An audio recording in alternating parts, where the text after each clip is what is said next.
네, 여러분 반갑습니다. 경기도가 주최하고 킨텍스가 주관하는 제1회 2020 경기국제수소포럼 사회를 맡은 경기도청 아나운서 구영슬입니다. 오늘 포럼은 수소 경제, 미래를 생각하다라는 주제로 진행됩니다. 자, 그럼 이제 세 번째 세션의 문을 열어보도록 하겠습니다. 본 컨퍼런스는 한국어, 영어 동시 통역으로 진행되오니 유튜브 상의 국문 또는 영문 채널을 선택하신 뒤 시청해 주시면 감사하겠습니다. Now let us begin the third. 네, 다음으로 세 번째 세션을 시작하도록 하겠습니다. 한국어, 영어로 동시 통역이 제공되고 있기 때문에 채널별로 선택을 하셔서 유튜브 채널을 들어주시면 되겠습니다. 는 기술 중심 수소산업 생태계 구축입니다. 먼저 글로벌 수소산업 현황과 계획을 주제로 글로벌 수소기업 두 곳의 발표가 있겠습니다. 오늘 포럼은 아쉽게도 코로나19로 인해서 해외 연사분들께선 한국 방문이 어렵기 때문에 화상 연결 시스템을 통해서 함께해 주시겠습니다.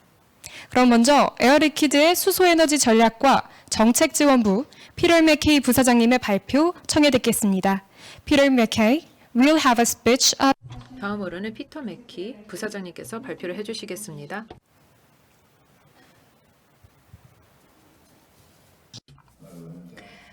안녕하십니까?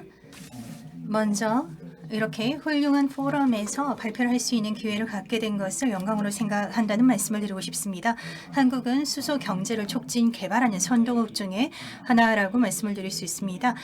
에어 리퀴드는 올 초에 모빌리티 프로젝트, 특히 이제 여기 경기도에 위치한 인천공항의 모빌리티 프로젝트에 함께 참여하게 되었습니다. 에어 리퀴드는 산업 수소 공급 측면에서 선도 기업이라고 말씀을 드릴 수 있습니다. 다양한 고객층, 병원이라든지 제철, 화학, 그리고 금속 기업에 수소를 공급을 하고 있습니다. 2018년에는 저희가 또 야심찬 계획을 발표하기도 했었습니다. 저희의 탄소 집약도를 2025년까지 30% 감소하겠다라는 것이었습니다. 그리고 이를 통해서 고객들이 탈산소 그리고 저탄소 경제로 전환하는 것을 지원하고자 합니다. 저희는 이 수소와 관련해서 모든 공급망의 여러 가지 부분을 지원을 하고 있습니다.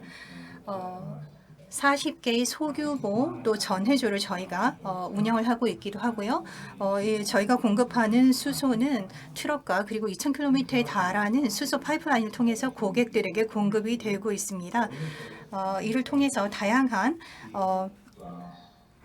교통 부분에서 연료로서뿐만 아니라 전자라든지 제철 그리고 유리 제조 측면에서 다양한 연료로 또 제공이 되고 있습니다. 우리가 모두 아는 것처럼 이 수소는 가장 청정한 에너지원이라고 말씀을 드릴 수 있습니다.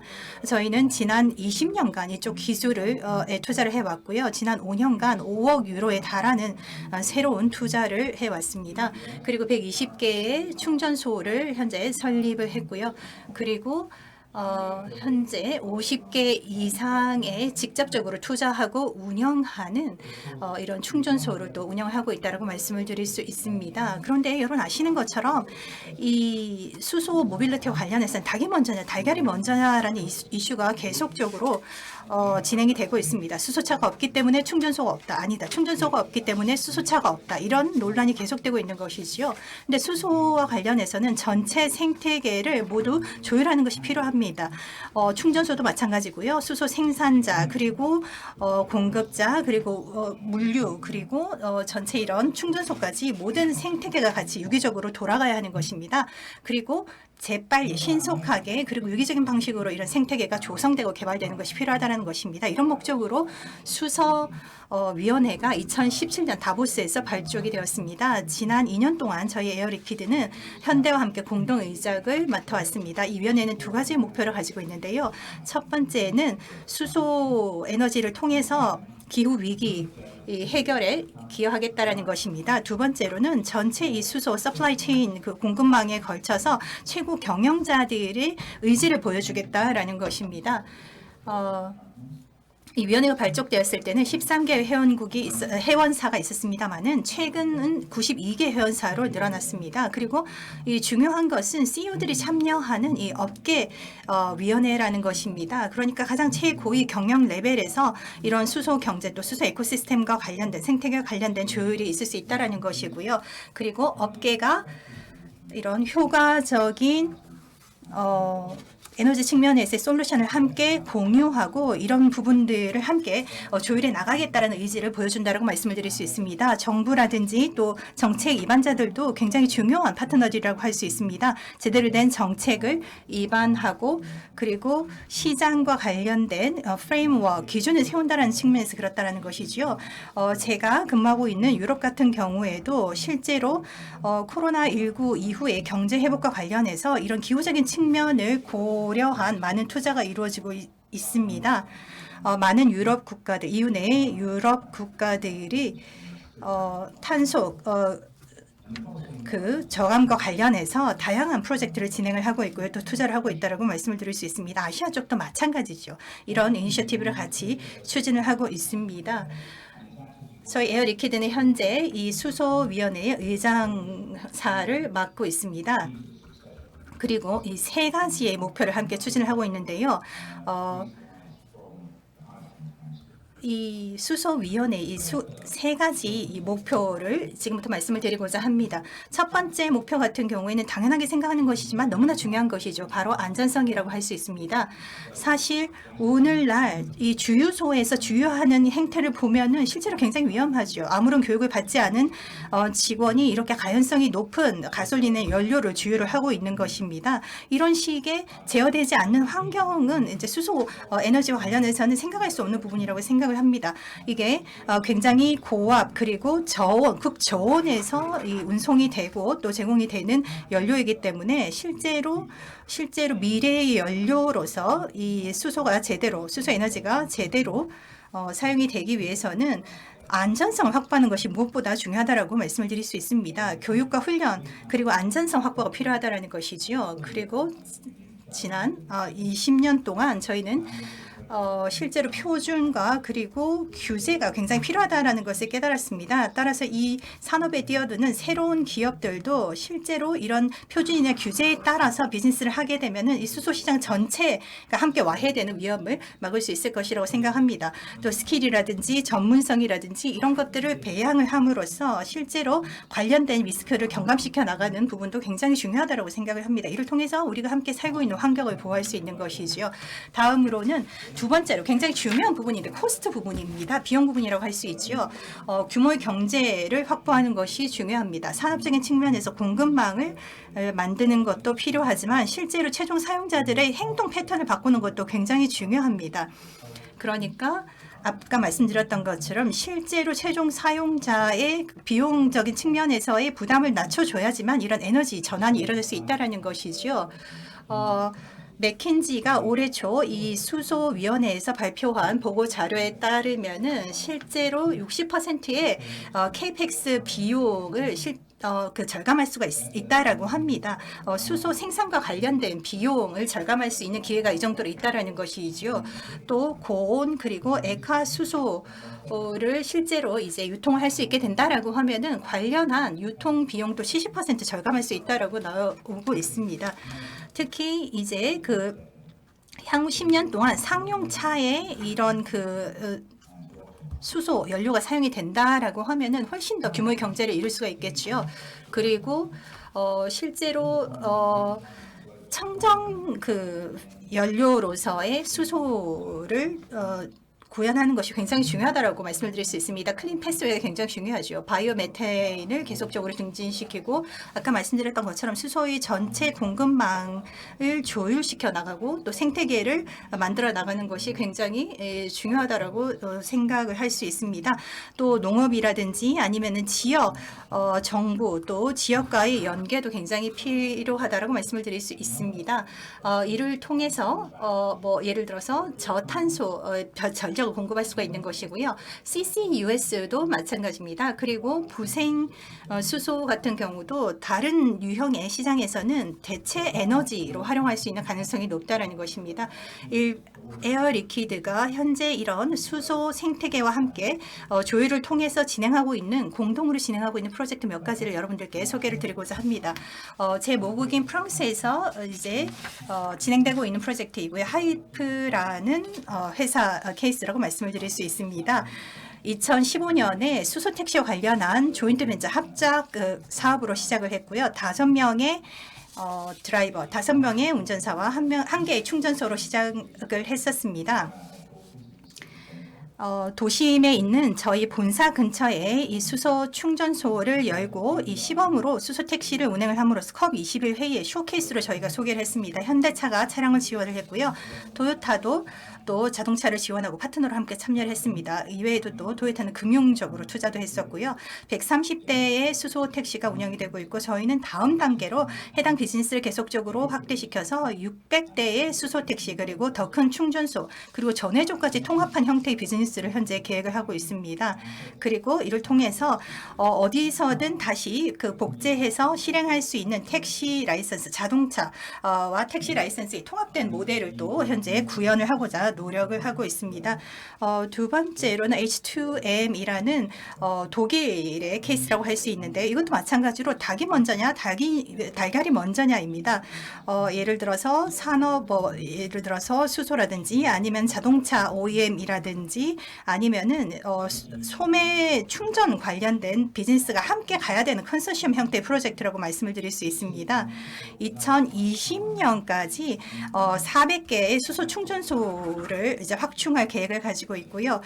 현대자동차, 독일교통부 그리고 유럽위원회가 함께 이제 컨소시엄으로 진행하는 그런 프로젝트라고 할 수 있습니다. 인프라스트럭처 로드맵을 구성을 하고 이것들을 구현을 하는 것이죠. 유럽 전역에 이런 충전소 네트워크, 충전소 망을 구축할 계획을 가지고 있습니다. 2025년까지 400개의 충전소 망을 만들겠다라는 것이고요. EU에서 아까 말씀드렸던 것처럼 EU의 표준과 그리고 통제를 받는 유럽 전역 충전소 네트워크를 만들겠다라는 것이고 저희가 지금 수소의 생태계에 대해서 계속적으로 얘기를 하고 있죠. 다음으로는 네덜란드 노테르담의 케이스라고 말씀을 드릴 수 있습니다. 네덜란드는 탈산소 쪽으로 굉장히 많은 관심을 가지고 있고 많은 지원을 하고 있습니다. 그래서 항만 비즈니스 관련해서 특히 이제 항만에서 일어나는 화물 운송과 관련해서 저희가 이 프로젝트를 진행을 했습니다. 에어 리퀴드와 그리고 항만청과 그리고 트럭 OEM이 이 물류 회사의 운행과 관련해서 이 지금 컨소시엄을 통해서 진행을 한 것이라고 말씀을 드릴 수 있고요. 수천 대의 트럭을 2025년까지 화물용으로 이제 수소 연료를 사용한 트럭으로 교체를 하겠다라는 것입니다. 충전소와 수소 공급 그리고 이 수소 트럭까지 해서 전체적으로 이제 그 프로젝트를 진행을 하겠다라는 것입니다. 다음으로는 앞에도 말씀드렸던 인천공항 프로젝트입니다. 에어 리퀴드는 현대 그리고 하이넷과 함께 인천공항 프로젝트를 진행을 하고 있습니다. 하이넷은 한국의 충전소 이제 그 비즈니스를 운영하고 있는 업체라고 할 수 있고요. 두 개의 현재 최대 수소 충전소가 이 프로젝트에서 활용이 되고 있습니다. 현대는 버스를 공급하고 있고요. 에어 리퀴드는 충전소와 수소 연료를 제공을 하고 있고 하이넷은 실제로 이런 충전소를 운영하는 역할을 하고 있습니다. 이를 통해서 소매 시장에서 실제로 그 수소 승용차가 더욱 많이 확대되도록 하고자 하는 목표로 진행되는 프로젝트라고 말씀을 드릴 수 있습니다. 수소는 이 전체적인 생태계를 제대로 만드는 것이 중요하다고 말씀을 드렸죠. 리더는 이 프로젝트의 비전을 제시를 해야 되고 추진을 해나가는 것이 필요합니다. 적절한 비즈니스 모델을 제시하고 새로운 비즈니스 모델을 만드는 것이 필요하죠. 파트너는 진정한 파트너로서 경험과 리스크를 공유하고 그리고 의지를 보여주는 것이 필요하다고 말씀을 드릴 수 있습니다. 전통적인 고객뿐만 아니라 새로운 민첩한 스타트업 기업들, 그리고 기업가들, 정책 기반자들, NGO들, 그리고 전체적으로 사회의 다양한 목소리들을 함께 반영하는 것이 필요하다고 생각합니다. 미래를 생각하게 되면은 이러한 수소 생태계는 점점 더 커지고 복잡해지게 될 것입니다. 대규모의 공급망이 이제 액화수소와 관련해서 구성이 될 것이죠. 이렇게 되면은 복잡성이 늘어나게 될 것입니다. 그리고 수소 에너지 시스템은 수소 또 그 수입과 관련해서 그 생태계가 더 커지게 될 것입니다. 이렇게 되면은 전체 공급망의 조율이 더 필요하게 되는 상황이 되는 것이죠. 에어 리퀴드는 액화 수소의 생산과 그리고 처리와 관련된 전문성을 충분히 활용해서 한국과 다른 지역에 필요한 지원을 하고자 합니다. 저희는 사실 항공 우주 쪽에서 이 비즈니스를 먼저 시작을 했습니다. 스위스의 루선이라든지 또 그 원자력 연료 프로젝트에 저희가 참여해서 이제 노하우를 쌓아왔다고 말씀을 드릴 수 있고요. 이런 에너지 전환을 통해서 저희는 에어 리퀴드 회사의 다양한 임무를 수행을 하면서 또 그 강점과 노하우를 키워왔다고 말씀을 드릴 수 있습니다. 실제로 이게 민간 부분 그리고 공공 부분이 함께 협업을 해야지만 실제로 신속하게 그리고 효과적인 방법으로 수소 에너지로의 전환이 이루어질 수 있을 것이라고 생각합니다. 그리고 로컬 현지 공급망과 관련한 이 수소 생태계의 개발 그리고 조율이 굉장히 필요할 것이라고 생각을 하고요. 이를 통해서 에너지 생산 그리고 배급, 수요 공급의 조율이 일어날 수 있을 것이라고 생각을 합니다. 저희는 계속적으로 이 글로벌 레벨에서 수소 생태계의 개발과 그리고 지원에 노력을 다해 나갈 것입니다. 경청해 주셔서 감사합니다. Mr. Peter McKay, thank you for presentation. 네, 사진 감사합니다. 발표 감사합니다. 다음으로 린데 에이시아 퍼시픽 클린 하이드로젠의 Cheryl Chan 부문장님의 발표가 있겠습니다. Ms. Cheryl Chan, please begin your presentation. 발표 시작해 주십시오. Well, good morning. 네, 여러분 안녕하십니까? 저는 셰릴 첸입니다. 린데에서 왔습니다. 오늘 저는 여러분들에게 린데의 청정 수소 사업에 대해서 말씀을 드리겠습니다. 제가 발표를 하기 전에 제가 아주 짧은 동영상을 재생시키도록 하겠습니다. 수소의 미래는 맞습니다. 저희 린데는 다양한 수소 공급망에 다 들어가 있습니다. 지구 온난화에 대해서 대응을 할 수 있고 그리고 탈탄소화도 할 수 있습니다. 린데를 통해서 우리의 기술 그리고 전문성을 활용해 보시길 바랍니다. 수소의 많은 포텐셜을 극대화할 수 있습니다. 다양한 신뢰가 있습니다. 수소는 저탄소 연료입니다. 차량 또 트럭을 운송 연료로 사용할 수 있겠습니다. 또 정제유로도 사용할 수 있습니다. 제철 그리고 다른 중공업에도 사용을 할 수 있습니다. 린데는 저희 고객사에게 생산에서부터 유통 또 저장까지 그리고 최종 소비까지도 도와드리고 있습니다. 수소의 여정은 생산에서부터 시작합니다. 전통적인 부분에 있어서 저희는 그레이 수소가 있습니다. 그레이 수소는 증기로 인해서 나타납니다. 천연가스에서 추출이 되고 있습니다. 다음으로는 탈탄소화 여정에서 다음 단계는 블루 수소입니다. 블루 수소는 여기에서 나오는 계질 수소가 재포집되거나 저장이 됩니다. 결국에는 저희는 그린 수소로 나아가고자 합니다. 이것은 물로 인한 전해질 처리가 됩니다. 그렇게 돼서 재생 가능한 재생에너지를 생산할 수 있습니다. 린데는 저희가 모든 포트폴리오를 가지고 있습니다. 수소가 생산된 다음에 저희가 이것을 압착하고 액화되거나 혹은 다운스트림 신테시스 프로세스에 제공이 될 수 있습니다. 린데는 여기에 있어서도 많은 기술과 전문성 또 역량을 가지고 있습니다. 전 단계에 걸쳐서 지원할 수 있습니다. 린데는 많은 전문성을 가지고 있습니다.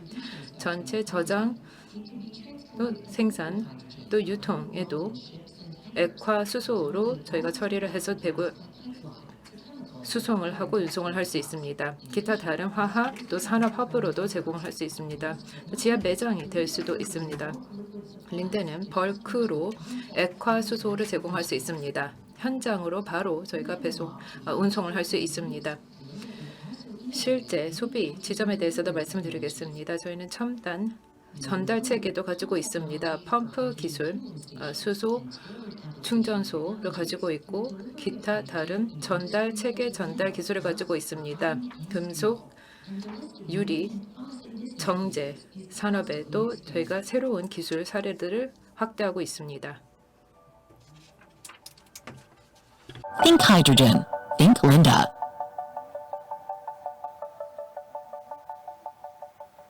Okay, so today we're 네, 오늘 저는 린데의 청정 수소 사업에 대해서 말씀드리겠습니다. 먼저 저희 청정 수소에 대해서 어떤 발전 사례들이 있는지에 대해서 전 세계적으로 말씀을 드리도록 하겠습니다. 저희 지금 다양한 우호적인 추세가 있다고 생각합니다. 그래서 전 세계적으로 청정 수소를 더욱더 발전시키고 있지만 그만큼 또 불확실성도 있습니다. 어떤 추세들이 있는지 말씀드리도록 하겠습니다. 우선은 지금 전 세계적으로 탄소 배출량을 절감시키려는 노력들이 있습니다. 많은 국가들이 확약을 한 바 있습니다.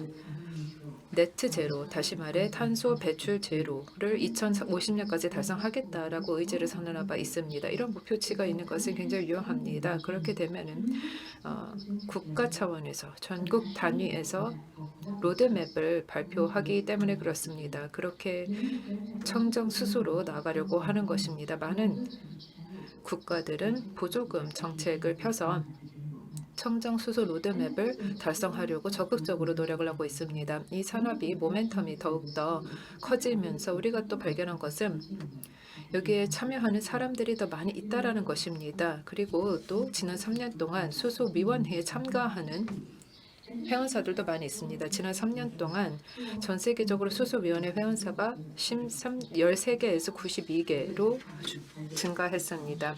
민관 차원의 많은 사업에 대한 발표도 나오고 있고요. 다양한 사업이 발표됨으로써 이게 산업이 더욱더 발전하는 것 같습니다. 시간이 지나면서 브라운하고 그린 수소가 더욱더 블루 수소로 나아갈 것이고 나중에는 녹색 수소로까지도 갈 것입니다.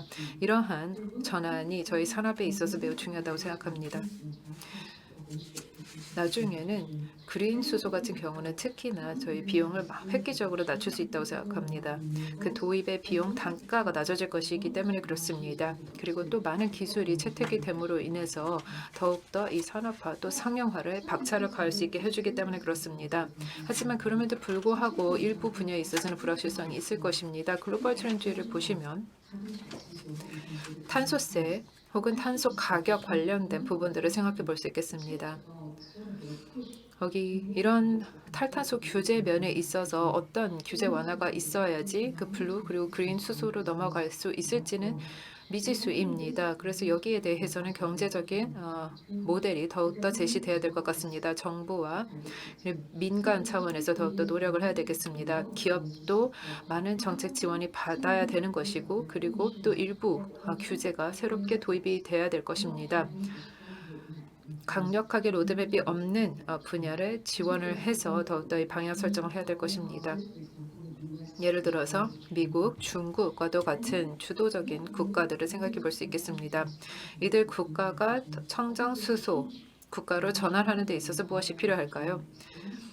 지금 전체적으로 수소 분야에 있어서 많은 변화가 있는 것은 사실이지만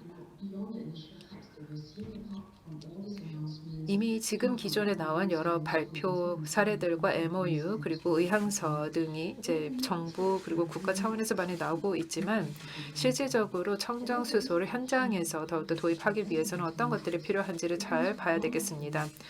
이런 청정 수소로 전환을 하는 데 있어서 우리가 무엇이 필요한지를 더 봐야 되겠습니다. 전체 생태계를 재생에너지가 충분히 있음으로 인해서 더욱더 청정수소 전환을 가속화시킬 수 있을지 생각할 수 있는데요. 다시 말해 실제 지형을 한번 더 살펴봐야 되는 필요가 있습니다. 그레이에서 더 그린 수소로 나아가는 데 있어서는 많은 조치들이 필요할 것입니다. 우선 정부 차원의 조치들이 있어야 될 것이고 또 국가 내에서 어떤 자원들이 있는지를 봐야 되겠습니다. 지금 일부 국가들은 천연 자원이 부족하고 또 일부 국가들은 천연 자원이 풍족합니다. 유럽의 일부 지역 또 호주의 일부 지역은 재생에너지가 많이 풍부합니다. 이런 국가들은 청정 수소를 수출할 수 있는 순수출국이 될 수 있을 것입니다. 태양광 또 풍력 에너지가 잉여로 많이 나는 그런 지역 같은 데서는 또 역시 수소를 많이 사용할 여지가 있는 것입니다. 정부의 더욱더 로드맵 차원의 노력이 있으면 그럴 것입니다. 많은 국가들은 더욱더 수소 처리량이 부족할 경우에는 처음에는 블루 수소를 도입을 할 수 있을 것이고요. 거기에는 CCS나 저장 능력을 더욱더 활용할 그런 케이스를 생각해 볼 수 있을 것입니다. 미국 같은 경우는 둘 다 할 것입니다. 블루하고 그린 수소를 동시에 도입을 할 수도 있을 것 같은데요. 그래서 정부가 어떻게 방향 설정을 하는지가 굉장히 중요하다고 생각합니다.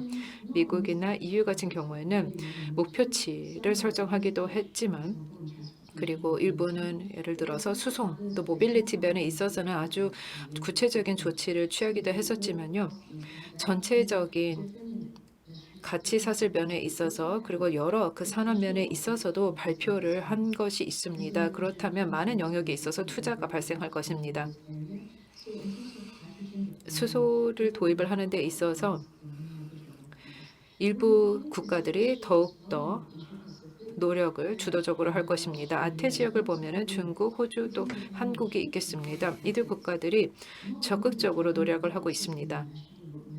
국가 로드맵을 발표를 하고 뿐만이 아니라 업계 차원에서 어떤 면에 집중을 해야 되는지 선택과 집중을 해야 되는지도 아주 면밀하게 살펴보고 있는 것을 보고 있습니다.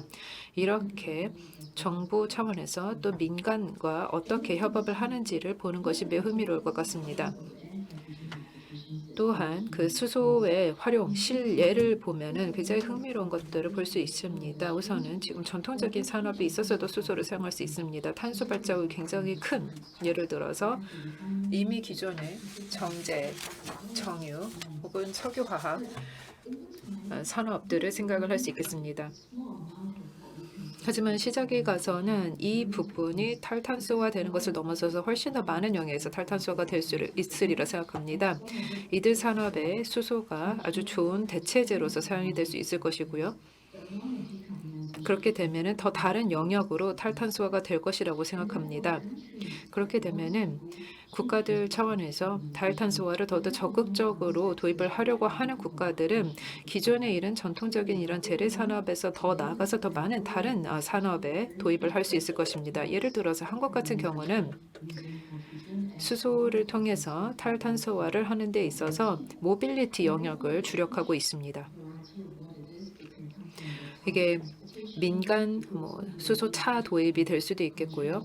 혹은 트럭과도 같은 상용차 혹은 버스를 생각을 할 수 있겠고요. 승용차에서 이제 수소차 도입도 생각을 할 수 있겠습니다. 그런 식의 이제 모빌리티 계획이 나올 수 있겠는데요. 정부의 규제 압박으로 인해서 더 많은 영역으로 탈탄소가 진행될 것이라고 생각합니다. 전기차 같은 경우도 사실 낼 수 있는 여지가 충분치가 않을 수 있습니다. 배터리 기술이 획기적으로 개선이 되지 않는다면 전기차가 기여할 수 있는 부분이 한계가 있기 때문에 그래서 모빌리티 면에 있어서 수소를 더욱더 많이 활용되지 않을까 생각합니다. 지금이 특히나 모멘텀이 많이 있다고 생각합니다. 한국 같은 경우는 그린 수소를 많이 수입을 해야 될 필요가 발생할 수도 있습니다. 동시에 또 다른 신뢰들이 있을 수 있겠습니다. 건물이나 산업 난방에 사용이 될 수 있습니다. 그렇게 되면 어떻게 사용할 수 있을까요? 저희가 가스 개통에서의 이제 혼합을 생각을 할 수 있겠습니다. 이미 지금 가스 파이프라인이 이미 기존에 많이 확대가 되어 있는데요. 여과 이제 발전 여력을 생각을 해서 탈탄소화를 어느 정도까지 할 수 있는지를 분석을 해야 되겠습니다.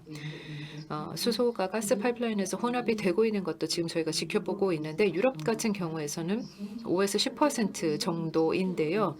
나중에는 이것보다 더욱더 규모를 키울 수도 있습니다. 만약에 일부 이 그리드 네트워크를 더욱더 바꿀 수 있고 수정을 할 수 있다면, 그리고 기존에 있는 보일러들의 그 네트워크 인프라를 더욱더 바꿀 수 있다면 저희가 이 기존에 있는 가스망을 활용을 해서 수소 혼합을 통해서 더욱더 탈탄소화를 할 수 있을 것 같습니다. 그리고 특히나 이 도시 외, 교외 지역 같은 경우에 있어서는 발전 용도로도 사용을 할 수 있을 것 같습니다. 이런 백업 공급이 전국 단위에 있어서는 매우 중요할 수 있으리라 생각합니다. 이렇게 다양한 활용 사례들을 생각을 해볼 수 있기 때문에 그렇습니다. 다음으로는 린데가 여기에 어떻게 기여를 할 수 있는지 말씀드리겠습니다. 아시다시피 린데는 전체 수소 가치 사슬에 있어서 통합 역할을 하고 있습니다. 전통적인 수소도 그렇지만 이제 블루 하이드로젠으로 나아가는 데 있어서 이게 수소의 그 색깔과는 무관하게 우리는 모든 영역에 있어서 다 기여를 하고 참여를 하고 있습니다. 가치 사슬 모든 영역에 있어서 참여를 하고 있습니다. 여러 국가들, 여러 기업들과 협력을 하고 있습니다. 예를 들어서 천연가스 업체들도 있습니다.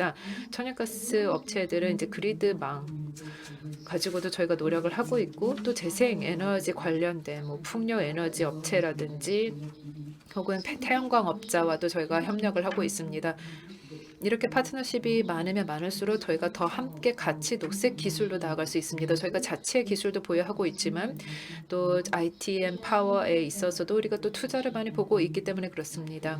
그렇게 해서 이제 전해질 기술을 더욱더 혁신시킬 수 있고, 특히 이제 전해질 기술이 향후 탈탄소화를 더욱더 완벽하게 이루는 데 있어서 기여를 할 수 있다고 생각합니다. 그 외에도 다양한 또 다른 고객사들도 있습니다. 정제, 정유, 석유화학 단지라든지 전통적인 SMR, ATR 산업에 있는 파트너사들도 있습니다. 그 외에 탄소 포집 CCUS 업자들도 같이 우리가 협력을 하고 있습니다. 그 외에도 저희가 수소를 유통시키는 데 있어서도, 생산된 수소 유통을 하는 데 있어서도 저희가 많은 기여를 하고 있습니다. 글로벌 전 세계적으로 상용화 단계에 있어서는 최대 규모를 가지고 있는 지하 저장 시설을 가지고 있습니다. 미국 근처에 있는데요. 이렇게 대대적인 파이프라인 망도 가지고 있습니다. 그래서 이것을 통해서 우리가 생산을 바로 이제 저장으로 할 수 있는 것이고요. 생산이 되고 나서 열흘가량 저장이 또 가능한 것입니다. 이렇게 수소 캐번 같은 경우도 한 10년 동안 계속해서 사용을 할 수 있겠고요. 그 외에도 액화 관련된 처리 기술도 많이 가지고 있습니다. 액화 수소를 생산을 하는 것 또한 저희 이제 교통이나 모빌리티 면에 있어서도 사용을 할 수 있겠고요. 도로교통에 있어서도 저희가 사용을 할 수 있겠지만, 도심으로 더욱더 이제 수소가 사용되면서 이런 저장을 하기 위해서는 이제 너무 넓은 시설이 아닌 소규모의 시설에서 저장을 하는 것 또한 우리가 생각을 해볼 수 있겠습니다. 이렇게 다양한 일을 하고 있다는 말씀을 드리겠습니다. 그리고 또 여러 그 외에도 다른 최종 소비 용도들이 있습니다. 지금 190개 이상의 충전소들이 있습니다. 이런 충전소망을 가지고도 저희가 적극적으로 사업을 펼치고 있겠고요. 그리고 또 안전하게도 하고 있습니다. 사실 수소의 가치 사슬면에 있어서 그 어떤 일을 할 때는 늘 안전성을 확보하는 것이 가장 중요하다고 생각합니다. 저희 파트너사 또 고객사에게 안전성이라는 가치를 제공하는 것이 매우 중요하다고 생각합니다. 지금까지 말씀드린 여러 가지 수소 용도들이 우리 이것을 가지고 여러 국가들 과 함께 파트너십을 맺고 있습니다. 한국에서도 그렇게 할 수 있게 되기를 바라겠습니다. 어떤 사업들이 지금 이제 상류로 올라오고 있는지에 대해서 말씀을 드리겠습니다. 우선 한국 같은 경우는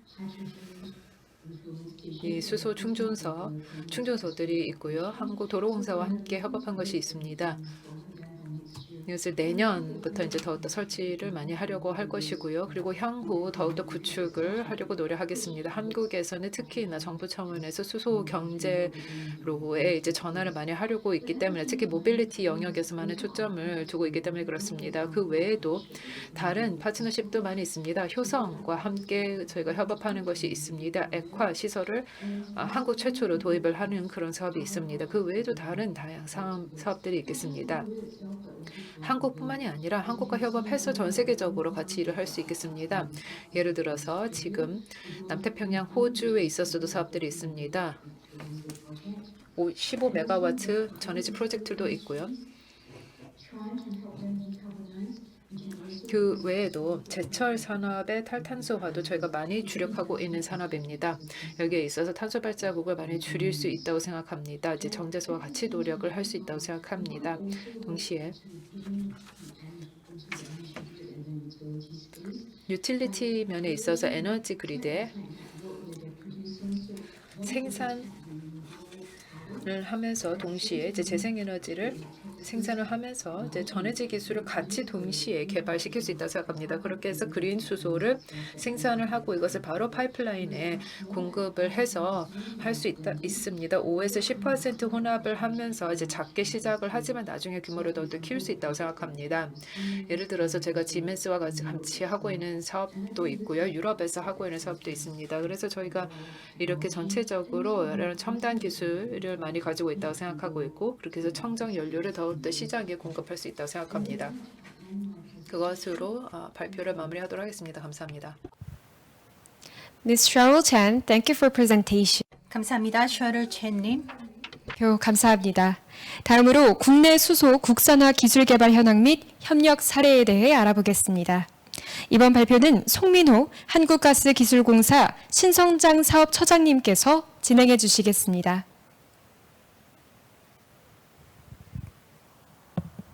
라고 합니다. 오늘은 국내 수소 국산화 현황하고 그다음에 기술 개발 현황, 그다음에 협력 사례에 대해서 잠시 살펴보도록 하겠습니다.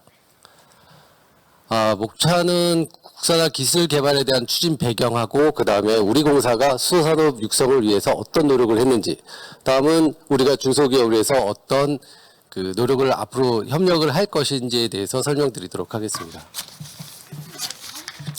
첫 번째, 왜 우리 공사가 국산화 기술 개발에 대한 그 목표가 있는지 추진 배경에 대해서 설명드리도록 하겠습니다. 여러분들 다 아시다시피 수소경제 활성화 로드맵을 잘 알고 계실 겁니다. 2022년까지 약 6만 1,000대의 수소차를 보급하고자 정부에서 많은 노력을 하고 있고 2022년까지 실질적으로 310개소의 충전소를 건설하고자 합니다. 또한 그 핵심 부품에 대해서는 2030년까지 모든 부품을 국산화를 하겠다, 핵심 부품에 대해서는 하겠다라는 목표를 가지고 있습니다. 근데 현재 상태는 어떤지 한번 되짚어 보겠습니다. 지금 국산화 기술 개발을 보면은 국내 압축기를 충전소에 적용했을 경우에 약 53%의 국산화율이 있고 만약에 압축기를 해외 압축기를 쓴다고 하면 약 33%의 기술 개발을 진행하고 있습니다. 이 또한 또 지금 버스 충전용에 들어가는 하루에 500kg급에 사용되는 국산화율은 아직 미비해서 28%에 달하고 있습니다. 그래서 우리 공사가 지금 수소산업 육성을 위해서 어떤 노력을 하고 있는지, 국산화 개발을 위해서 어떤 노력을 하고 있는지 잠시 설명드리겠습니다. 첫 번째 아이템은 지금 충전소에서 가장 문제시되고 있는 수소 노즐에 대한 문제점이 있습니다. 수소가 충전을 할 때 영하 -33도 이하 정도에서 충전을 하고 있습니다. 많이 온도가 낮다 보니까 충전을 하면서 충전 노즐에 아이싱이 발생해서 이로 인해서 많은 불편을 겪고 있습니다. 어떤 사람들은 대부분의 충전원들이 그 아이싱 노즐을 빼려고 어깨를 다친 사람도 있다고 얘기를 들어서 이걸 어떻게 해결을 할까 많이 고민을 하고 있었습니다. 그래서 우리가 지금 충전 노즐을 개발해서 지금 보급하려고 하고 있고요. 그 충전 노즐은 질소를 이용한 충전 노즐입니다. 기존 노즐에 질소를 계속적으로 주입해서 그 안전하게 그리고 노즐 쪽에 아이싱이 생기는 것을 방지하는 시스템입니다. 지금 기존에 나와 있는 그런 노즐에 대해서 그 아이싱 방지 시스템들은 있긴 합니다. 뭐 현대자동차에서 만들어 놓은 그 제품들이 있는데 실질적으로 보면 그 제품들은 기존에 있는 에어를 사용해서 에어에 그다음에 따뜻한 온도를 주입하는 방식입니다. 가격대도 한 3천만 원대로 상당히 비싼 편이고 그런 가장 위험하다고 생각하는 게 수소하고 에어하고 결합할 수 있는 조건들이 있어서 위험성이 좀 가중되고 있는 상황입니다. 그래서 우리가 개발하고 있는 그 시스템 자체는 질소를 공기 중에 있는 질소가 78%입니다. 그 질소를 현장에서 분리해서 그러니까 현장에 있는 공기를 분리해서 질소를 만듭니다. 그 질소를 가지고 이런 그 노즐에 결합해서 안정적으로 그 질소가 공급되게 해주는 방법입니다. 금액면으로 보면 약 2천만 원 정도를 소요가 될 것으로 판단되고요. 지금 설치되고 있는 경기도에 설치되고 있는 우리 공사가 설치하고 있는 충전소에는 모든 것을 적용할 예정입니다. 이렇게 적용하게 되면은 실질적으로 이게 뭐 많은 질소가 들어가기 때문에 돈이 많이 들어가실 그 운영비가 많이 들어갈 거라고 판단을 하고 있는데요. 실질적으로 들어가는 전기료를 따져봤을 때 하루에 맥시멈으로 따졌을 때 1,500원 정도가 들어갑니다. 그러니까 월 한 3만 원 정도의 저렴하게 안전한 장치를 보급할 수 있다고 판단하고 있습니다. 이런 노즐 개발해가지고 실질적으로 많이 사용은 할 거라고 판단하지만 지금 현재 상태에서는 이 노즐 자체를 많이 보급하고 홍보하고 그런 데 노력을 할 예정입니다. 다음은 고압 수소 피팅 기술 개발입니다. 저희는 구매 조건부로 중소기업에게 기술 개발을 지원하고 있습니다. 이 구매 조건부라는 것은 무엇이냐면 우리가 기술 개발을 공동으로 해서 같이 기술 개발을 하면 우리가 그거를 구매해서 사주겠다는 계약입니다. 수소 충전소나 수소 생산 설비에 가장 많이 들어가는 것을 한번 살펴봤는데요. 가장 많이 들어가는 게 피팅입니다. 고압 피팅입니다. 고압 피팅은 수소 충전소, 일반 충전소 하나를 설치할 때 약 100개 이상의 피팅이 들어갑니다. 이 피팅들은 지금 해외에서 전량 다 수입해서 사용하고 있는 실정입니다. 유럽이나 미국 쪽에서 수입해서 사용하기 때문에 좀 많은 어려움이 있고 가격도 상당히 고가입니다. 이런 것들을 국산화하고자 하는 업체가 있어서 이것을 지원하고 있습니다. 지금 문제로 이렇게 보시면요. 연결 방식은 세 가지 연결 방식이 있습니다. 배관을 연결하는 방식인데요. 그 MPI 패널 방식이라고 해서 튜브가 튜브가 이탈할 수 있는 위험이 있는 방법이 하나 있고요. 그 다음에 콘 앤 트레드 타입이라고 해서 그 작업이 어렵고 좀 현장에서 적용하기는 좀 난해한 좀 방법이 있습니다. 또한 용접형이 있는데요. 용접형은 이 유지 보수가 좀 어렵고 안전하긴 하지만 현장에서 시공하는 어려움이 좀 많이 발생하고 있습니다. 이를 개선하기 위해서 실질적인 그 피팅과 그 튜브 사이에 튜브에 약간의 그 스레드, 나사를 낸 다음에 연결하는 방식입니다. 이런 방식을 적용하면 훨씬 더 그 저렴하게 그 다음에 안정적으로 고압 피팅을 사용할 수 있을 것으로 판단하고 있습니다. 이 기술 개발은 올해 정도 되면 마무리될 거고요. 내년부터 시판을 해서 우리가 검증을 하고 현장에 시판할 예정입니다. 다음은 지금 수소 생산이나 그 다음에 충전 시설에 대한 운전자 교육 시뮬레이터를 개발하고 있습니다. 지금 충전소가 여러 군데 있고 그 다음에 그 생산 기지도 점점 늘어나고 있습니다. 근데 실질적으로 현장에서 운전하는 교육을 시키려고 그러면 그 설비 하나하나를 만지고 설비 하나에 대한 모니터링 하는 것들을 검사를 하고 있습니다. 근데 그런 거에 대해서 문제점이 발생되고 오작동으로 인해서 많은 어려움이 있을 것으로 판단됩니다. 그래서 가상 시뮬레이터를 만들어서 그 현실과 똑같은 상태의 프로그램을 만듭니다. 그 상태에서 내가 이거 한 번을 터치하면 운영 상태가 어떻게 되는지 보여주고요.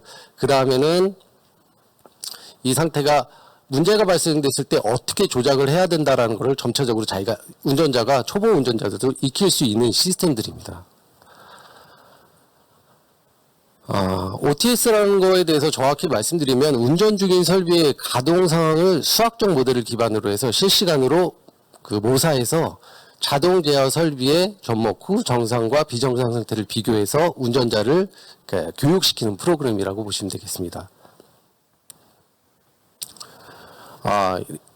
좀 자세한 내용인데요. 공정 상태 모델 개발이라고 해서 안전한 상태의 그 현장의 상태를 좀 표시해서 그 가상현실로 만들어 놓고요. 이상이 있을 때 또 공정 동적 상태라고 얘기를 하는데요. 그 모델을 개발해서 이상이 발생했을 때마다 어떻게 대처할 수 있다라는 것들을 가상현실에서 조작할 수 있는 시스템을 개발하고 있습니다.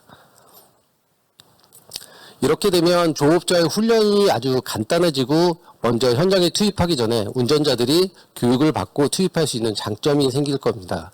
그 다음에 이걸 가지고 공정들을 좀 더 안전하게 개선할 수 있는 그런 여건들이 마련될 것이라고 판단되고 있습니다.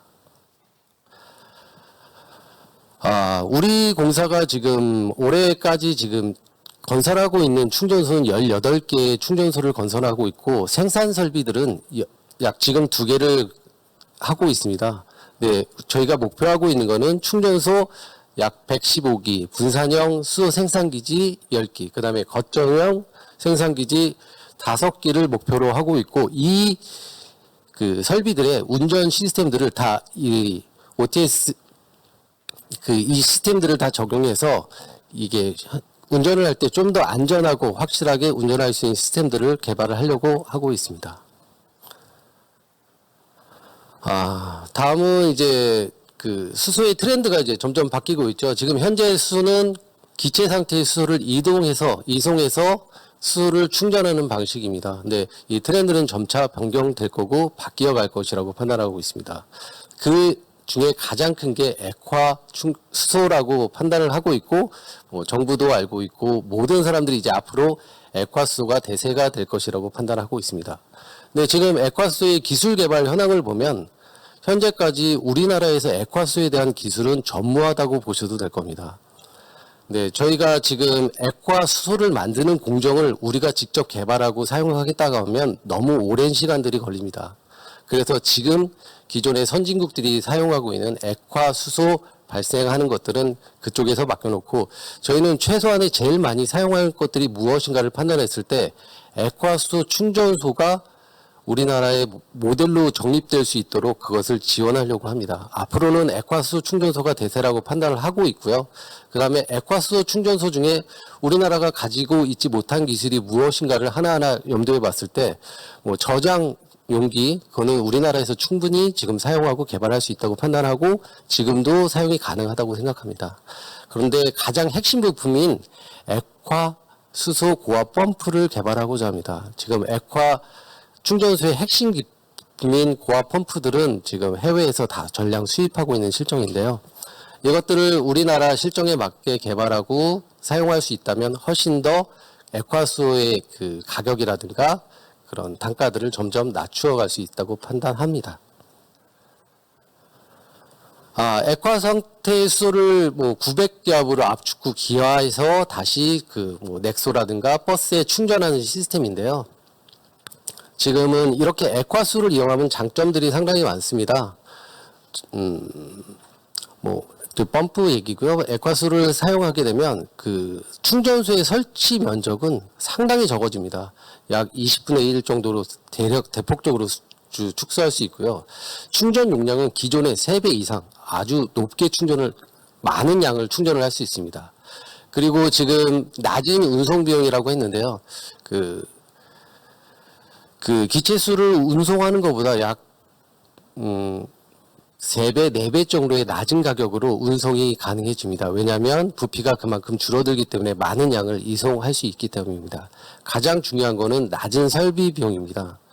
왜냐하면 지금 액체수 충전소를 건설한다고 하면 외국사들이 들어와서 건설을 할 겁니다. 근데 외국사들이 얘기하는 거는 약 50억에서 60억, 적게는 40억까지 얘기를 하고 있습니다.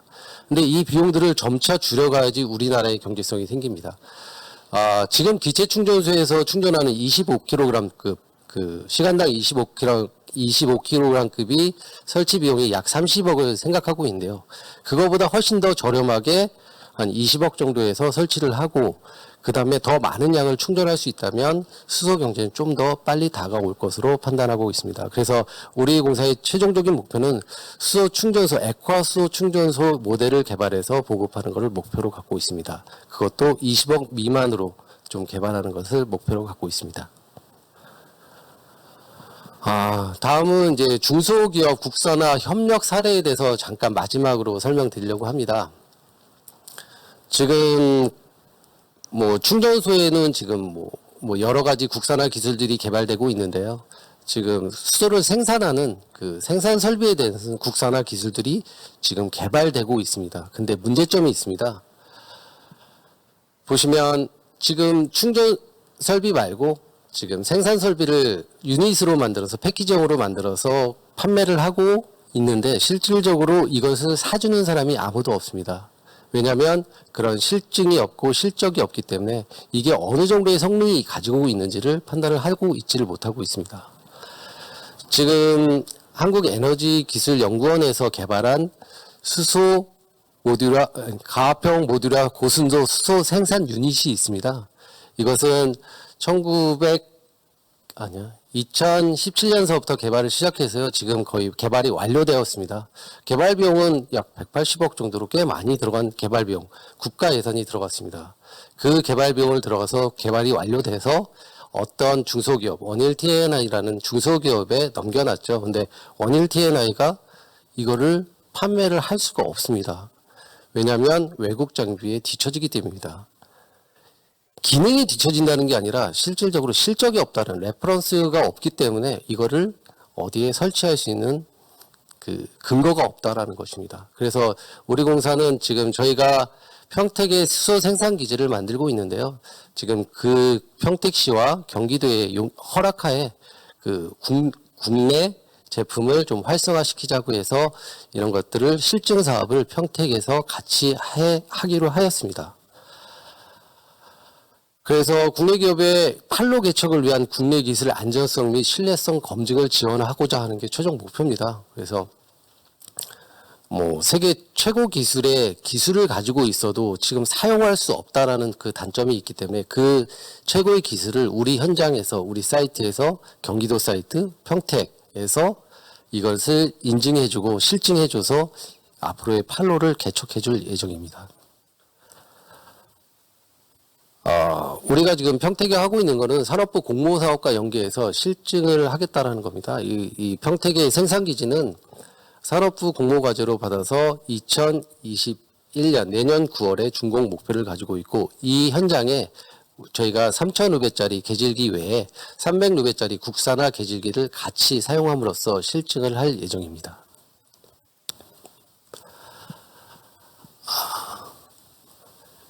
지금 주요 성과를 한번 살펴보는데요. 기술협력 네트워킹 지원을 통한 생산 분야 국산화 기술력 확보 내용에 대해서 잠깐 설명드리겠습니다. 지금 국내에서 지금 많이 쓰고 있는 계질기, 그러니까 추출기라고 하죠. 추출기는 3개의 모델이 있습니다. 소형에 대해서 H4, J4 그리고 저희가 이번에 실증을 할 원일 T&I사입니다. 근데 다 성능 같은 것들은 다 비슷비슷합니다. 근데 가장 중요한 건 국산화율입니다. H사건은 일본의 기술을 갖고 와서 약 80%의 국산화율을 가지고 있고요.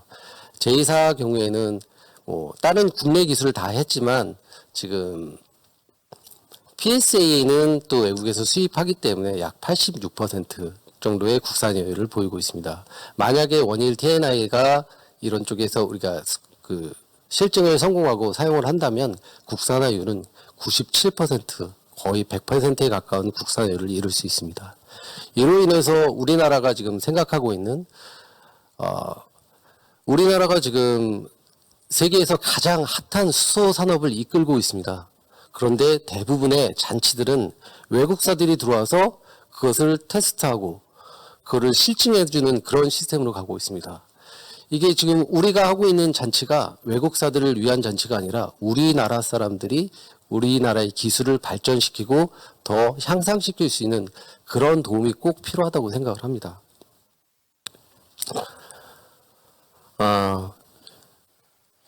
국산화 수소 계질기 우수성 검증을 위한 실증 사업을 추진하겠다라는 내용들은 저희가 업무 협약을 체결하였고 앞으로도 계속 얘기를 할 겁니다. 그 다음에 저희가 이 실증만 하는 게 아니라 만약에 저희가 2년 동안 실증을 해서 이 설비들이 안전하게 구현되고 이게 안전성이 확보된다고 하면 3년 후에는 우리가 그 회사에 그 계질기의 비용을 지불할 예정입니다. 그래야지만 그 회사도 좋고 우리 회사도 좀 더 많은 도움을 받을 것이라고 생각을 하고 있습니다.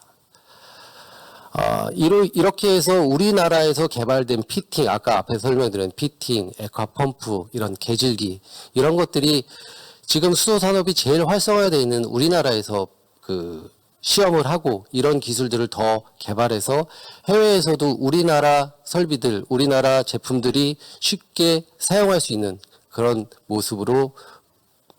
모습을 보여주는 게 저희 사명이라고 생각을 하고 있습니다. 앞으로도 우리나라가 수소산업에 대해서 많은 기술력을 수출을 할 예정을 가지고 있습니다. 이 수출품들이 다른 나라에 가서도 우수한 제품으로 인정받을 수 있도록 좀 더 많은 노력을 기울이도록 하겠습니다. 감사합니다.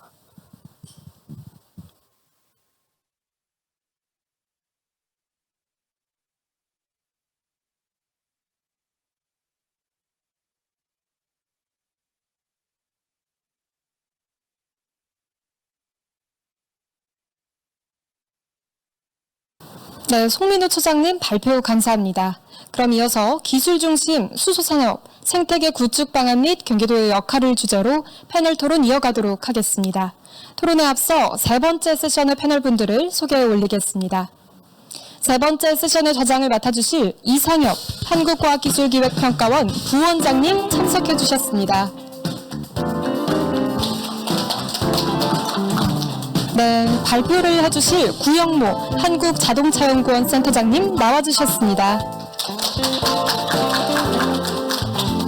홍동희 하이리움 산업 부사장님 자리해 주셨습니다. 네, 토론회에 함께 해주실 한우진 과학기술정보통신부 기후환경 대응팀장님 나와주셨습니다. 네, 김경섭 경기도 기후에너지정책과장님 참석해 주셨습니다. 네, 감사합니다. 이번 토론에선 실시간 온라인 청중단 분들도 함께 해주시겠습니다. 자, 그럼 세 번째 세션의 좌장이신 이상엽 한국과학기술기획평가원 부원장님께서 패널 토론 이끌어가 주시도록 하겠습니다. 부원장님 부탁드립니다. 예, 반갑습니다.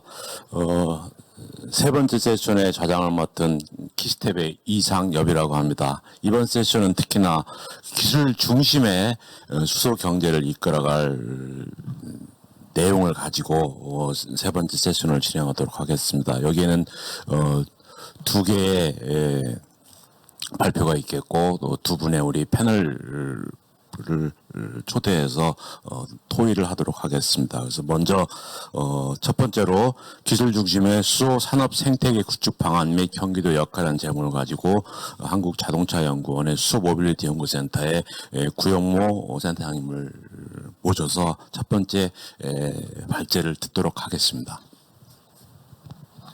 네, 반갑습니다. 한국자동차연구원의 구영모입니다. 제가 준비한 발제는 기술 중심의 수소산업 생태계 구축 방안에 있어서 어떤 기술이 있는지 소개를 드리고요. 간단하게 이제 시작할 수 있는 발제에 대해서 몇 가지를 제안 드리고자 합니다. 내용을 보시면 수소산업 생태계가 어떻게 되어 있는지부터 해서 생산부터 안전관리 전 과정까지 그리고 경기도에서 조금 좀 관여해서 좀 깊게 보셔야 될 영역 이런 부분까지 말씀을 드리겠습니다. 일단 수소산업 생태계는 원료부터 활용까지 전 영역을 말하는 게 수소산업 생태계입니다. 수소산업 생태계는 굉장히 많은 영역이 있는데 이걸 어느 한 영역 범위라고 지정하기 굉장히 어려운 영역이 있습니다. 왜냐하면 화학산업까지 금속산업까지 굉장히 많이 연결되어 있기 때문에 단순화한 게 이 정도 수준이고요. 이 안에 들어가는 이제 부품 소재까지 들어가면 굉장히 많은 산업들이 있기 때문에 굉장히 많은 산업을 다 포괄할 수 없을 정도로 큰 산업이라고 보시면 될 것 같습니다. 여기에서 보는 원료부터 생산, 저장, 운송, 활용까지 어떤 패스웨이로 우리가 갈 거냐가 이제 수소산업 생태계라고 보시면 될 것 같습니다. 일단 생산에서는 우리가 수소를 얘기하면 총 4가지의 수소가 있습니다. 보통 3가지를 많이 알고 계시는데요. 그레이, 블루, 그린까지는 알고 있습니다. 그런데 이제 총록 수소라고 해가지고 또 새로운 수소가 하나 있습니다. 이거는 기존의 화석 연료인 메탄을 수소와 탄소로 완전히 분리해가지고 CO2가 안 나오게 하는 기술입니다. 이 기술도 하나의 수소를 만드는 생산하는 기술이고요. 그린 수소와 함께 미래의 기술에 해당하는 부분입니다.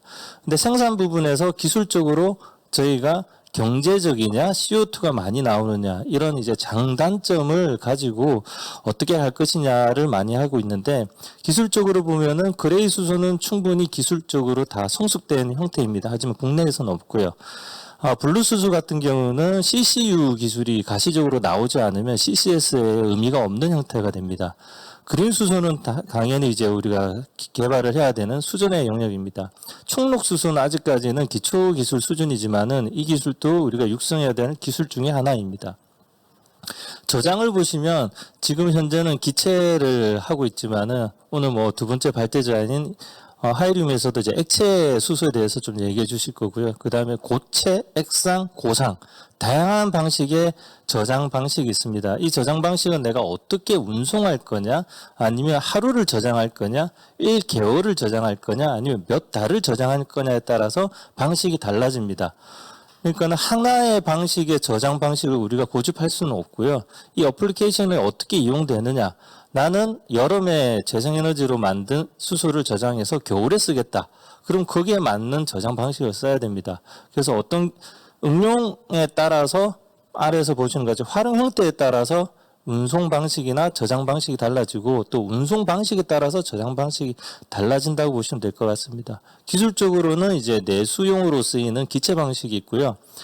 액체 방식은 굉장히 많은 양을 저장할 수 있지만은 이제 장기간 저장하기 어렵다는 부분이 있고요. 고체 방식, 액상 방식, 고상 방식이 장기 저장 방식으로 지금 거론되고 있는 기술에 해당하고 있습니다.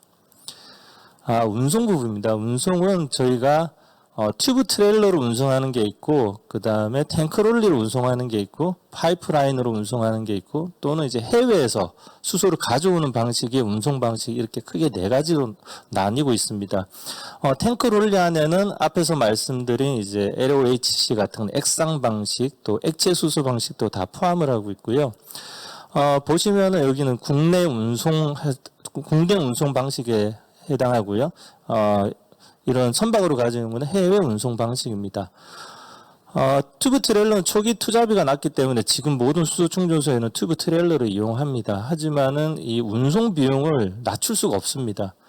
그렇기 때문에 우리가 대량으로 수소를 운송하는 방법이나 지역 간에 운송할 수 있는 파이프라인 기술이 많이 좀 필요하고요.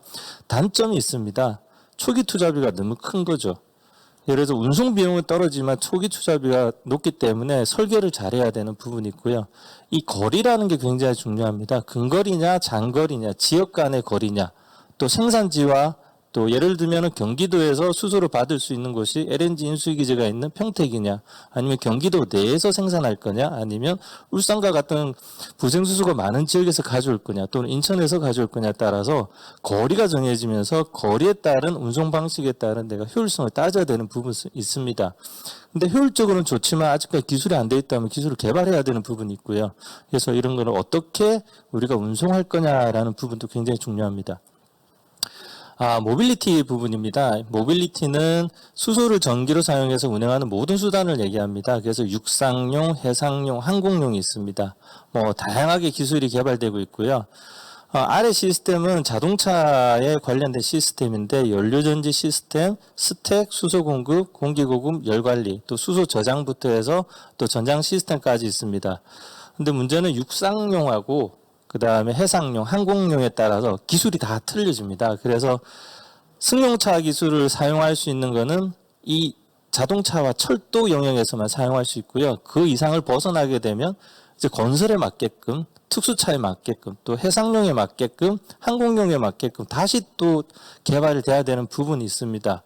단순히 차에서 기술을 다 쓸 수 있는 부분은 아닙니다. 특히 무인기나 유인기 같은 경우는 엄청난 경량화가 필요한데 거의 5배 이상의 무게를 줄여야 됩니다.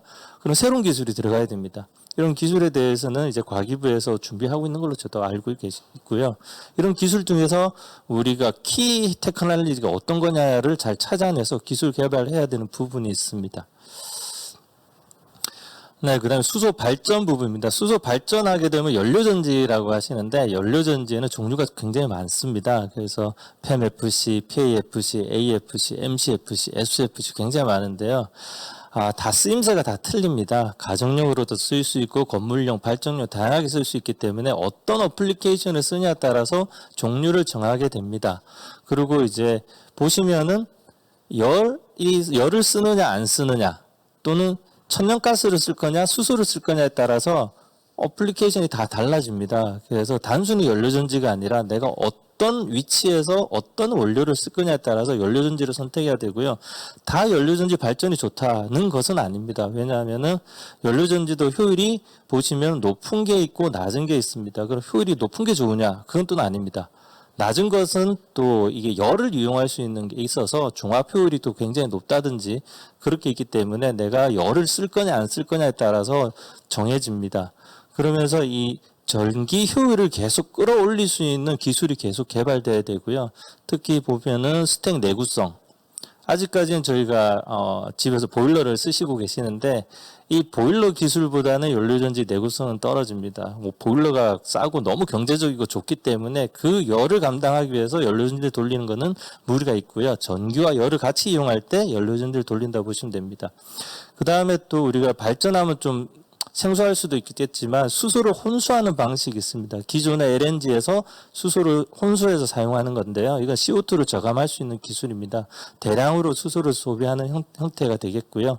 그다음에 100% 수소를 사용해서 하는 또 기술이 개발되고 있습니다. 이거 같은 경우는 CO2가 완전히 배출되지 않고요.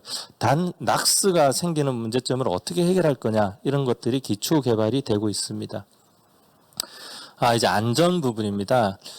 수소하면 이제 위험하다, 뭐 그런 얘기를 많이 하실 수 있는데, 이 그래프가 왼쪽에서는 부피당 에너지량이고, 오른쪽은 무게당 에너지량입니다. 수소는 굉장히 가볍기 때문에 금방금방 희석돼서 날아갑니다. 그러다 보니까 부피당 에너지량은 굉장히 적습니다. 하지만 무게당 에너지량이 굉장히 크기 때문에 수소의 장점이자 단점은 우리가 고압이나 액체로 작은 부피에 저장을 했을 때는 굉장히 많은 에너지를 저장할 수 있지만 그만큼 위험하다라는 부분은 간과할 수 없는 부분이고요. 특히 여기 보시면 수소는 무치무색이기 때문에 우리가 알 수가 없습니다. 감지하기가 정말 어렵기 때문에 감지 센서가 없으면 어렵습니다. 그럼 여기다가 부치제를 넣으면 안 되냐? 도시가스처럼. 부치제를 넣게 되면 부치제를 제거하는 또 프로세스가 필요하고요. 이 부치제의 미량이 연료전지에는 좀 치명적입니다. 백금을 쓰기 때문에 그런 부분이 있고요. 혹시나 싶어서 이 동영상을 나중에 한번 찾아보시게 되면 수소만 있을 때는 아무리 불을 붙이고 싶어도 불이 붙지 않습니다. 그 동영상의 예가 아마 여기 있고요. 실험실에서 하는 형태입니다. 불을 붙이고 싶어도 수소는 붙지 않는데 수소가 공기하고 혼합이 되면 그때부터 이제 불이 붙일 수 있습니다. 여기 보시면 낮은 에너지로도 발화가 가능하다. 얼마나 낮은 에너지냐면 여러분들이 겨울에 스웨터를 입고 벗을 때 그 에너지의 10분의 1의 이제 정전기만 있어도 솔직히 불이 붙을 수 있는 아주 낮은 에너지로도 발화가 가능하기 때문에 관리를 잘해야 됩니다. 희석해서 금방금방 날아가서 불을 붙이기는 힘들지만 샜을 때 빨리 파악할 수 있는 센싱을 할 수 있는 기술이 굉장히 중요하고요. 그래서 보시면은 이제 주유소에는 항상 접지하게 돼 있죠. 유증기나 이런 거에서 정전기에서 화재가 나면 안 되니까 수소 충전소도 이게 필요합니다. 왜냐하면 굉장히 낮은 상태에서 수소가 발화할 수 있기 때문에 이런 정전기 패드가 필요한데 현재 수소 충전소에는 패드가 없습니다.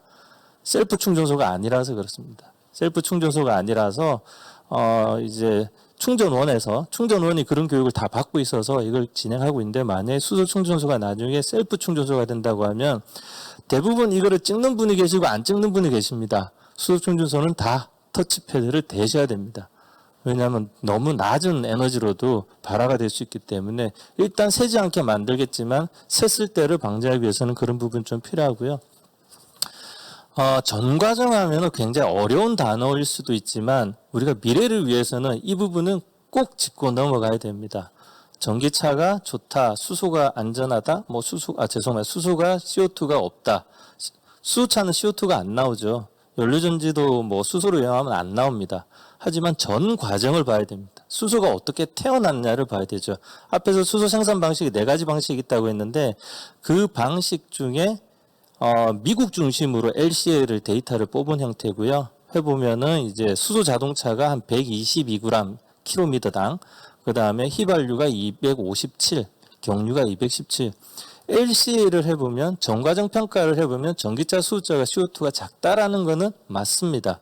하지만은 우리가 그 수소를 어떻게 꺼내서 운송했냐에 따라서 그 과정에서 CO2가 나오는데 이 과정에서 나오는 CO2를 관리를 잘해야 됩니다.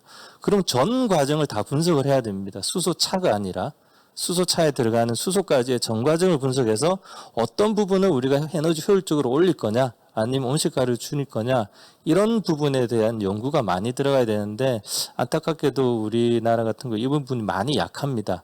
지금 이 자료는 ANL이라고 해서 미국의 이제 연구소입니다. 그 연구소는 이 그리트 모델이라는 커큘레이션을 그냥 홈페이지에 올려놨습니다. 우리가 들어가서 클릭만 하면 됩니다.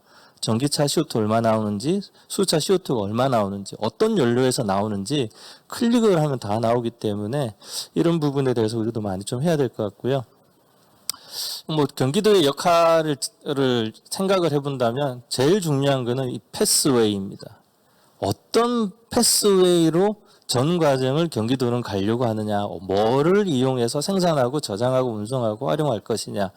지역이 굉장히 넓지 않습니까? 수도권에서. 그래서 경기도 내 어떤 지역은 어떤 패스웨이에 하이드로젠 패스웨이를 갈 거고 어떤 지역은 또 하이드로 패스웨이를 어떤 식으로 갈 거고 이런 전략이 있어야지만 거기에 맞는 기술 개발을 할 수 있다라고 생각이 듭니다. 인구 밀집도를 보면 수도권 외곽으로 경기도가 다 싸고 있는데 그러면 수도권의 수소 충전소가 대부분 경기도하고 경계면에서 많이 구축이 될 수도 있습니다. 그러면은 누군가는 수소로 옮겨야 되고 하는 부분이 있습니다. 이거는 뭐 수치적으로 나와 있는 거는 참조하시면 되는데요. 기술적으로 보면 지금 용인 마북연구소와 화성 남양연구소가 다 경기도에 있습니다.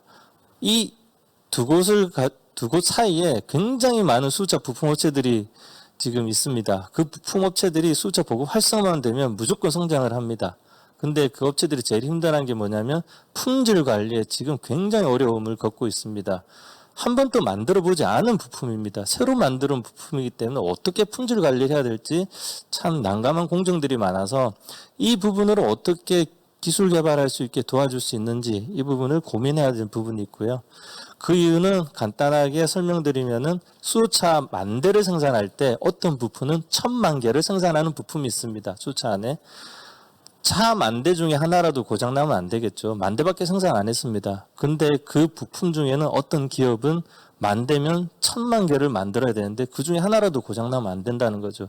굉장히 어렵습니다. 거의 불가능합니다. 600만 분의 1도 힘든데. 그래서 이걸 어떻게 해내게 도와줄 것이냐 하는 부분이 있고요.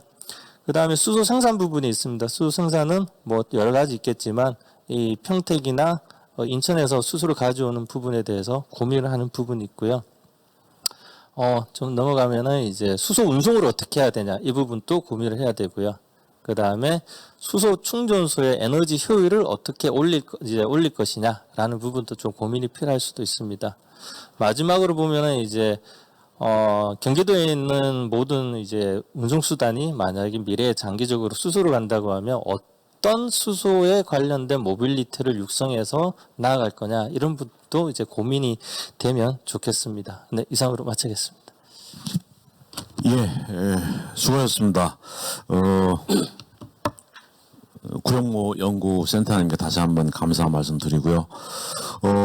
이 기술 중심의 이제 수소 생태계를 만들어야 되는 게 이제 경기도에서 굉장히 중요하게 해야 될 일인 것 같고 또 특히나 지금 설명 올린 것처럼 그 생산에서부터 활용 또 안전까지 이 개발에 돼야 될 연구 분야가 매우 넓기 때문에 상당히 많은 연구비와 많은 연구자들이 아마 달라들어야만 이 일이 가능할 거라고 이렇게 판단이 됩니다. 이런 내용들을 짚어주셔서 또 활용 분야도 뭐 육해공 뭐 다 있다니까 상당히 넓고 또 지금 말씀 올린 것처럼 경기도 지역에 있는 많은 중소업체들이 자동차 관련된 중소업체들이 또 이 수소 쪽에 자동차를 위해서 해야 될 일도 많이 있는 걸로 이렇게 느껴집니다. 그래서 특히나 그 품질 관리 쪽을 맡아서 해줘야 될 부분도 일부 지자체가 해야 될 일이 아닌가 이렇게 생각을 해봅니다. 다시 한번 발표에 감사드리고요. 두 번째 발제자를 소개하겠습니다. 둘째 발제자는 경기도를 위한 수소 플랜 제안이라는 제목으로 하이리움 산업의 홍동희 부사장님을 소개하겠습니다. 안녕하십니까. 방금 소개받은 하이리움 산업의 홍동희입니다. 저희는 그 수소를 전문으로 그 사업을 하고 있고요. 거기에 따라서 기술적으로 현재 저희가 당면하고 있는 부분들을 중심으로 추정적인 부분에 대해서 경기도가 계획하고 있는 수소 산업 전략에 대한 부분에 대해서 감히 제언을 드리고자 이 자리에 섰습니다. 지금 보고 계신 화면은 작년도에 미세먼지 최악의 날이라고 일컬어지던 날의 그 도로의 사진입니다. 가시거리가 몇 미터 되지도 않는 상당히 안 좋은 환경들인데요. 이런 초미세먼지의 가장 큰 기여도들은 사실은 그 인류가 사용하고 있는 에너지에서 발생하고 있는 탄소에 근거한다고 말씀을 드릴 수가 있겠습니다. 인류가 문명이 발전을 할수록 석탄, 석유, 가스 그리고 순수 수소까지 보시는 바와 같이 석탄에 비해서 석탄에는 굉장히 많은 탄소를 함유를 하고 있죠. 수소라는 자원으로 형태가 바뀌었지만 여전히 많은 탄소를 함유를 하고 있고 가스 역시 탄소를 함유를 하고 있습니다. 따라서 전하는 에너지원을 사용할수록 많은 탄소의 양이 지구를 환경을 오염시키고 있는 상황이라고 볼 수가 있고요. 따라서 순수 수소 에너지로 이전할수록 이러한 환경 오염에 대한 부분은 불식시킬 수 있을 것이다라고 생각할 수가 있습니다. 이러한 그 미세먼지를 이루고 있는 CO2의 배출량을 검토를 해봤을 때 대한민국이 사실은 미치는 양도 경제 규모에 맞게끔 전 세계 7위라는 이러한 그 CO2 배출의 책임을 가지고 있고요. 이러한 그 청정 에너지 수소를 기반으로 한 경기도의 수소 전략에 대해서 감히 그 몇 가지 고려할 점을 말씀을 드린다고 한다면 앞서 그 센터장님께서 말씀을 주셨지만 수도권 인구 밀집 지역에 수소 에너지를 공급을 하게 됐을 때 과연 주민들이 수소에 관한 어떤 수용성을 어떻게 가지고 있을 것이냐. 그리고 이 대한민국에 가장 많은 인구가 밀집되어져 있는 수도권의 에너지 공급망을 어떠한 형태로 제공할 것이냐. 그리고 비록 친환경 미래형 산업 육성이라고 알려져는 있지만 이런 부분들을 통해서 어떻게 새로운 일자리를 창출할 것이고 기존의 LNG 기지를 평택하게 가지고 있는 LNG 그 터미널을 통해서 항만 자체의 친환경 에너지를 통한 설비들과 운송 체계를 구축을 함이 바람직한 방법이 아닐까 이렇게 생각을 하고 있습니다. 이렇게 수소 에너지가 시장에 보급되기 위해서는 거기에 따른 생산 단가가 굉장히 많이 중요한데요. 그 앞서 센터장님께서 말씀을 하셨던 그린 수소, 블루 수소, 그린 수소. 앞서 말씀드린 두 개의 그레이 수소와 블루 수소는 여전히 이산화탄소가 배출이 되게 되어 있습니다. 따라서 이것의 그런 가장 큰 이유는 경제성입니다. 그린 수소가 환경에 매우 친화적인 것은 알고 있지만 당장 에너지원을 사용을 하기 위해서는 그 비용이 비싸기 때문에 시장에 보급될 수 있는 스피드가 저하될 수가 있고요. 그래서 여전히 그레이 수소와 블루 수소에 대한 가격 단가가 저렴하기 때문에 경제적으로 수용이 되고 있는 상황이라고 말씀을 드릴 수가 있겠고요.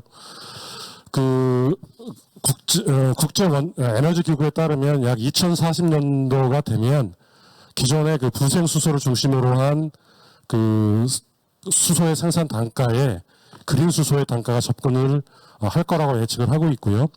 이러한 부분은 기존의 그 선진국 계열에 벗어나 있는 여러 국가들이 상당히 경제적으로 그린 수소를 생산을 해서 전 세계에 공급을 할 것으로 예상을 하고 있습니다. 저희가 그 수소 기반의 기업을 운영을 하면서 가장 중요하게 생각된 부분은 크게 세 가지입니다. 그 주민 수용성에서도 제가 말씀을 드렸다시피 안전성을 어떻게 담보를 할 것이냐, 그리고 두 번째는 어떻게 효율적으로 저장을 하고, 세 번째는 어떻게 이송을 해서 수소를 공급을 할 것이냐, 이런 부분들에 대해서 굉장히 많은 고민을 해왔었고요.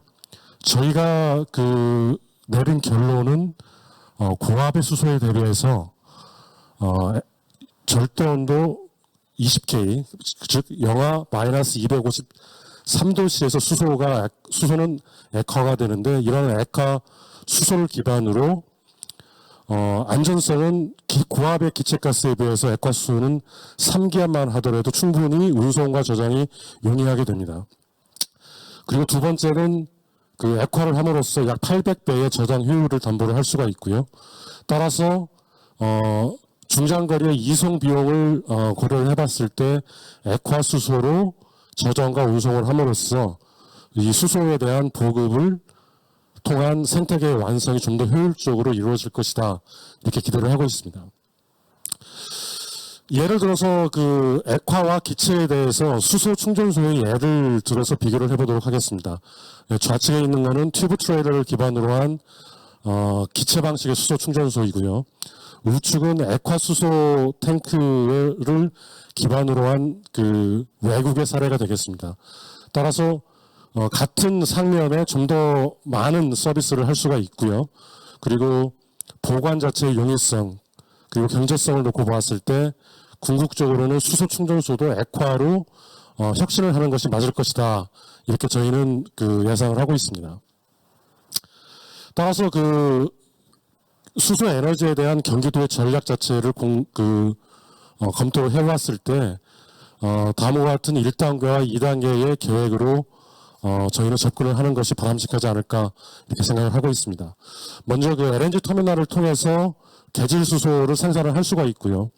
어차피 바닷물과 열교환을 통해서 LNG를 기화를 시키면서 공급을 하고 있는데, 이 냉열을 통해서 액화 수소를 생산을 하는데 엄청난 비용 절감의 효과를 이룰 수가 있게 되겠습니다. 따라서 물론 튜브 트레일러나 아니면 파이프라인을 통한 공급도 가능하겠지만, LNG의 냉열을 통해서 액화 수소를 생산을 한 후에 수도권의 공급망을 통해서 공급을 하는 것이 보다 경제적이고 효율적일 것이라고 예상을 하고 있고요. 이러한 액화 수소 기반의 충전소를 건설을 했을 때 주민 수용성이나 경제성 면에서도 그 두 가지의 이익을 담보를 할 수 있을 것이다라고 생각을 하고 있습니다. 따라서 저희가 연구를 해본 결과는 고압의 고체 충전소 대비 액체 기반의 충전소는 자산 면에서는 약 50%, 그리고 운영 비용 면에 있어서는 약 20% 정도의 비용 절감 효과를 단기간 내에 얻을 수 있다, 이렇게 판단을 하고 있습니다. 따라서 평택항에 위치하고 있는 LNG 터미널을 통해서 부생 수소를 생산을 하고, LNG의 냉열을 통해서 같은 자리에서 액화 수소 자체를 저렴한 비용을 통해서 생산을 할 수 있다라는 점이고요. 이러한 LNG 터미널을 배경으로 해서 액화 수소의 플랜트와 이동 수단 이것들을 개발을 하고, 이러한 부분 액화 수소 기반의 충전소를 건설을 함으로써 액화 수소의 서플라이 체인이 완료될 수 있다, 이렇게 저희는 판단을 하고 있습니다. 따라서 평택항만의 수소 에너지 전략에 대한 액션 플랜은 액화 수소의 저장식을 기반으로 한 플랜트 건설과 운영을 하고 있고요. 그리고 항만 자체에 이산화탄소가 배출되지 않는 장비들, 예를 들면 트럭, 지게차, 그리고 와 같은 장비들을 수소 전지를 기반으로 한 전기차 도입, 그리고 기존의 고압의 액화 수소 대신에 고압의 기체 수소식 대신에 액화식 충전소를 도입함으로써 혁신적인 이러한 평택항만의 이러한 플랜 자체를 완성을 기대를 할 수 있는 것이라 판단을 하고 있습니다. 따라서 고정식의 액화수소 플랜트를 통해서 고정식 지상의 수소 충전소 하지만 그 평택항 내에 그 서비스를 담당을 하고 있는 장비들을 위한 이동식 수소 충전소까지 공급을 함으로써 그 평택항 자체가 그 미세먼지 제로존을 달성을 할 수 있는 이러한 공급 체계의 완성을 보여줄 수 있다고 생각을 하고 있습니다. 그래서 이러한 그 평택항의 LNG 터미널을 기반으로 한 액화수소 플랜트의 완성을 통해서 기대할 수 있는 효과는 수소 트럭 및 지게차의 적극적인 운영을 통해서 정말 클린 평택항을 실현할 수 있고요. 이러한 그 플랜트를 기반으로 해서 평택항을 중심으로 수도권의 미세먼지 절감과 공기질을 향상시킬 수 있는 환경적인 기대 효과, 그리고 평택항이 보유하고 있는 그 LNG 터미널과 냉열 부지를 활용을 해서 수소를 저렴하게 생산을 할 수 있고 또 저렴하게 액화를 가능하게 함으로써 수도권에게 좀 더 안전하고 저렴하게 수소를 공급할 수 있다. 그리고 이러한 그 플랜트와 사업을 통해서 그 환경 친화적인 그 신산업을 육성을 하고 이를 통해서 새로운 일자리를 창출할 수 있는 부분을 기대를 할 수 있으며, 마지막으로 수소 트럭, 수소 지게차, 수소 충전소, 수소 액화와 같은 그 고난이도의 기술 검증을 통해서 세계 시장을 진출할 수 있는 우리의 그 사업 경쟁력 확보에도 많은 그 도움을 줄 것으로 예상을 하고 있습니다. 따라서 이런 평택항이 그 롤 모델을 삼을 수 있는 부분 자체가 미국 캘리포니아의 LA항에서 현재 지원을 하고 있는데요. 수소 충전소 2기와 수십 대의 그 수소 전지차를 기반으로 한 트럭과 장비들이 현재 운영 중에 있습니다. 그래서 세계적인 그 추세 중에 또 하나는 바로 그 이동성에 있습니다. 그 앞서 센터장님께서 말씀을 주셨지만 수소차, 그다음에 상용 트럭, 그다음에 버스, 그다음에 기차, 그다음에 선박과 그다음에 에어택시와 같은 무인기 서비스와 같은 부분들이 현재 저희와 많은 그 프로젝트를 현재 진행을 하고 있는 고객들도 계시고요. 그 앞으로 그 전기차에 대비해서 수소차의 강점은 이러한 그 가벼운 그 중량으로 인한 그 모빌리티 환경에서는 기존 전기차 대비 수소 기반의 어떤 이런 에너지 솔루션이 많은 부분을 지원을 할 것이다, 이렇게 예상을 하고 있습니다. 그리고 마지막으로 저희가 그 기업을 운영을 하면서 이 수소 관련된 많은 기술들을 사실은 개발을 해왔고요.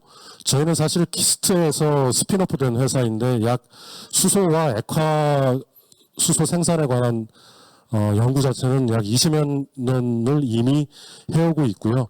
스핀오프에서 사업 기업체로서는 약 6년 동안 이러한 기술 개발을 통해서 앞서 그 수소의 안전성을 담보로 하기 위한 수소 감지를 할 수 있는 실리콘 페인트와 테이프, 그리고 그 에너지 손실 없이 수소를 그 이송할 수 있는 이송 파이프, 그리고 액화 수소를 좀 더 효율적으로 보관할 수 있는 수소 저장용 탱크, 그리고 마지막으로 저비용 고효율의 수소 액화기 자체를 자체 기술로 개발을 하고 수많은 그 특허 출원을 통해서 저희가 이 기술을 보증을 하고 있습니다.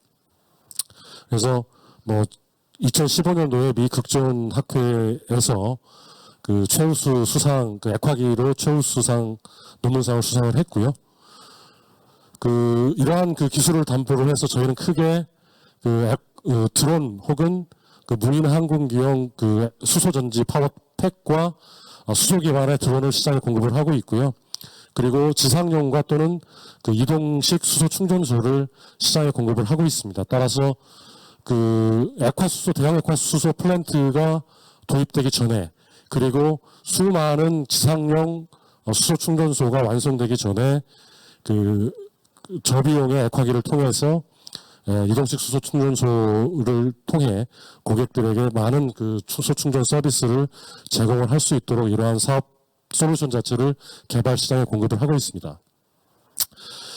그 현재 그 인구 4천만의 미국 캘리포니아는 수소 전기차 7,700대와 충전소 64기가 보급이 되어져 있고요. 이럼에도 불구하고 세 곳에 일 30톤 규모의 액화수소 플랜트를 건설을 하고 있습니다.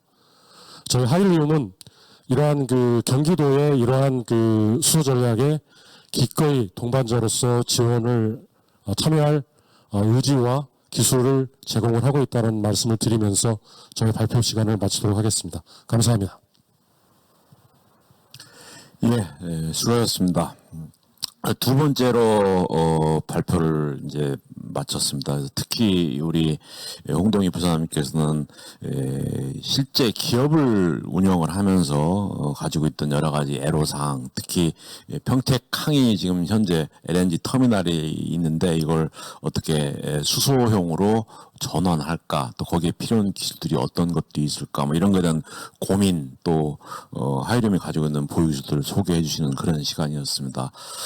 이상으로 두 건의 그 발제를 마치고 이어서 이 두 건 발제에 관해서 두 분의 패널을 보시고 요 내용에 대해서 간략하게 패널을 토론을 진행하도록 하겠습니다. 먼저 첫 번째 패널리스트로는 과학기술정보통신부의 기후환경대응팀의 한우진 팀장님을 모시고 여기에 대한 얘기를 들어보도록 하겠습니다.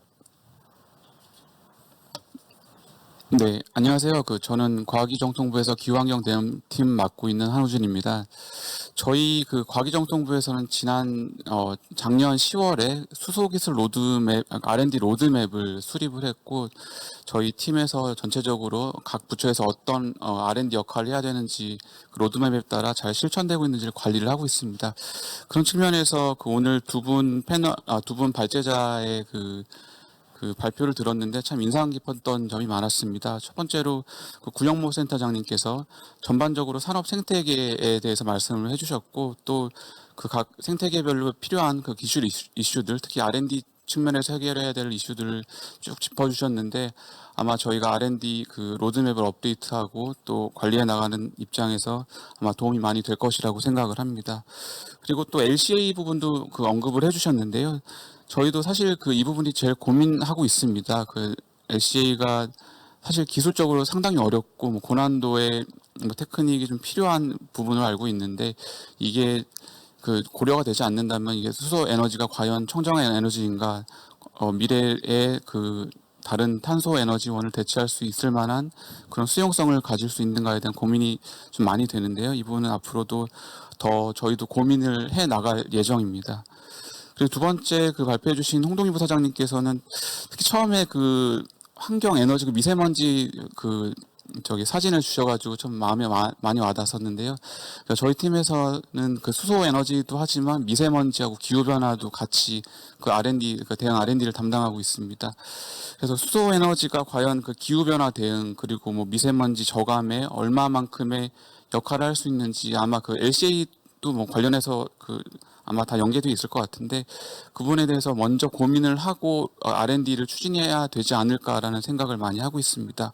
그리고 또 구체적으로 액화수도 관련된 기술이 상당히 많이 가지고 계신 걸로 보이는데요. 액화수도 저희도 내년에 미래 수소 원천 기술 개발 사업이라고 추가적으로 수소 저장과 관련된 그리고 생산과 관련된 신규 R&D 사업이 과기정통부에서 진행할 예정입니다. 그 부분에서 아마 액화수도 쪽도 돼 있을 거라고 생각을 하는데 아마 많은 관심을 부탁을 드리겠습니다. 그리고 또 마지막으로 키스트에서 사업화 되셔가지고 기술을 이전 받으셔가지고 사업화하신 것도 참 감사드리고, 아마 저희랑 더 추가적으로 협력할 부분이 있지 않을까 생각을 하고 있습니다. 그래서 발제에 대한 것들은 이 정도로 마치고요. 제가 수소 기술 전반에 대해서 잠깐 자료를 준비했는데 그 부분으로 R&D가 어떻게 진행되고 있는지를 간단히 말씀을 드리겠습니다. 아마 오늘 세션 다 들으신 분들은 익숙하셨을 것 같아서 앞부분은 그냥 슬라이드로 대체를 하겠습니다. 작년에 수소경제 활성화 로드맵을 수립하고 쭉 에너지원을 탄소에서 수소로 전환하기 위해서 좀 노력을 정부에서 전체적으로 노력을 하고 있고요. 관련된 활성화 로드맵 차원에서 쭉 각 부처 소관별로 계획들을 쭉 세웠습니다. 과기정통부는 R&D 담당 부처이기 때문에 R&D 로드맵을 세웠고요. 위원회 이런 것들은 생략을 하겠습니다. 전체적으로 R&D 투자는 한 4,150억 정도 5년간 이렇게 투자를 했고요. 특히 작년에 강원도 이슈도 있었지만 안전 분야에 대해서 R&D 투자를 많이 증가를 시켰습니다. 그래서 부처별 역할은 뭐 생각하시는 내용하고 같습니다. 과기정통부는 주로 전체를 총괄하기도 하지만 생산 저장 활용 쪽에 그 기초 원천 연구를 담당하고 있고 산업부에서 뭐 주로 생산 저장 쪽을 담당을 하고 있습니다. 예, 성과는 뭐 이런 그 R&D 성과들이 좀 있었고요. 예, 그 저희가 그 작년에 로드맵을 수립해서 앞으로 그 수소 R&D를 어떻게 끌고 나갈지에 대해서 조금 한번 짚어봤는데요. 주요 내용은 수소 경제 정책 목표 구현을 위한 그 핵심 기술 도출 그리고 40년까지 중장기 기술 개발 전략을 제시했습니다. 그리고 범부처 R&D 수소 협의체를 저희가 운영을 하고 있는데 여기를 통해서 이행력을 강화를 해 나가고 있습니다. 이거는 저희가 한번 그려봤습니다. 수소 공급 활용을 위한 개념도라고 하는데 아마 전문가분들께서는 다 아시는 내용일 테고 일반인들께서 수소가 과연 그 생산부터 활용까지 어떻게 진행되고 있는지 한눈에 알아볼 수 있도록 한번 해봤는데요. 이 부분은 뭐 활용하실 분들은 활용해 주셔도 상관없습니다. 예, 뭐 세부 내용은 생략을 하고요.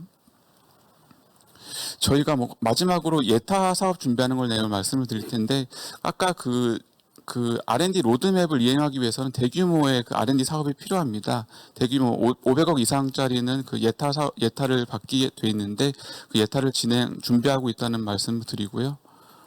전반적으로 한 1조 2조 정도 될 거라고 생각을 하는데 이 부분은 계속해서 검토를 하고 있습니다.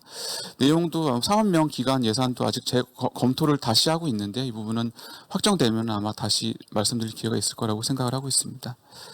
예, 슬라이드로 나머지는 대체하고 이상으로 발표를 토론을 마치겠습니다. 감사합니다. 예, 고맙습니다. 앞에 발제해 주신 분의 토론을 사실은 좀 기대를 했었는데 준비해 주신 자료를 중심으로 얘기를 해주셔서 한 번 더 마이크를 드려서 앞에 발제해 주신 두 분에 대한 코멘트를 좀 한번 듣는 그런 시간을 조금 잠시 후에 갖도록 하고 두 번째 토론자로 경기도 기후에너지 정책과장 김여석 과장님을 초대를 하겠습니다. 예, 반갑습니다. 저는 경기도 기후에너지 정책과장 김경섭입니다. 오늘 그 기술 중심의 수소산업 생태계 구축이라는 주제로 또 거기에서 경기도의 역할이 뭔가라는 거에 대해서 좀 굉장히 무게감 있는 그 앞에 발표를 해주셨는데 담당 과장으로서 굉장히 책임과 또 무한한 그 무게감을 느끼고 있습니다. 앞에 그 홍동희 부서장님 그리고 구영모 센터장님 그다음에 이제 한우진 팀장님께서 그 경기도가 해야 될 역할들 또 이제 정부가 하고 있는 것들에 대해서 굉장히 좋은 말씀들 해주셨는데 미래를 준비하는 이 에너지라는 차원에서 수소는 국가적으로 또 지방에서도 역시 안 갈 수 없는 큰 숙제라고 할 수 있겠습니다. 그것 때문에 오늘 경기도가 이 자리에 수소 포럼을 하게 된 계기가 된 건데요. 경기도가 참 많은 그 부담을 가지고 있는 것도 사실입니다. 경기도는 국가적으로는 약 35%의 제조업을 경기도가 보유하고 있고 또 관련 산업의 소재 부품 또 장비 쪽 기업들이 대부분 경기도에 위치하고 있고 또 이런 쪽에서 아직까지 수소산업 관련돼 있는 그런 기술들이 국산화에 굉장히 취약한 게 현실입니다. 지금 앞에 구영모 센터장님이나 홍동희 부사장님이 말씀하신 부분에 있어서 국가적으로 수소경제 로드맵에 맞춰서 기술 개발을 해야 되는 것들이 굉장히 많죠. 또 과기부의 입장에서 보면 또 굉장히 많은 연구개발 투자를 해야 되는 것도 사실인데 사실은 이제 지금 국가가 하고 있는 대부분의 사업들이 충전소나 자동차나 인프라 구축 사업을 중심으로 하고 있거든요. 근데 지속적으로 인프라 구축 사업만 한다라고 치면 그 각종의 인프라에 내재되어 있는 것들은 소재 부품들은 대부분 외국 외산에 의존하고 있는 게 현실입니다. 그러니까 충전 시설 같은 경우는 약 한 42% 정도 국산화가 돼 있다고 보시면 되고 또 나머지 기술들에 대해서 국산화율이 굉장히 떨어지는 게 사실입니다. 그러니까 대부분의 소재, 부품, 기술들이 외국의 수입의 의존도가 굉장히 높은 현실이라고 볼 때 지속적으로 이런 인프라들을 대한민국이 구축해 나가야 되는데, 그렇다면은 저희가 많은 예산을 투자해서 인프라를 구축하고 있다라는 거는 상대적으로 많은 국부가 외국 기업한테 흘러나간다라고 역으로 생각할 수도 있습니다.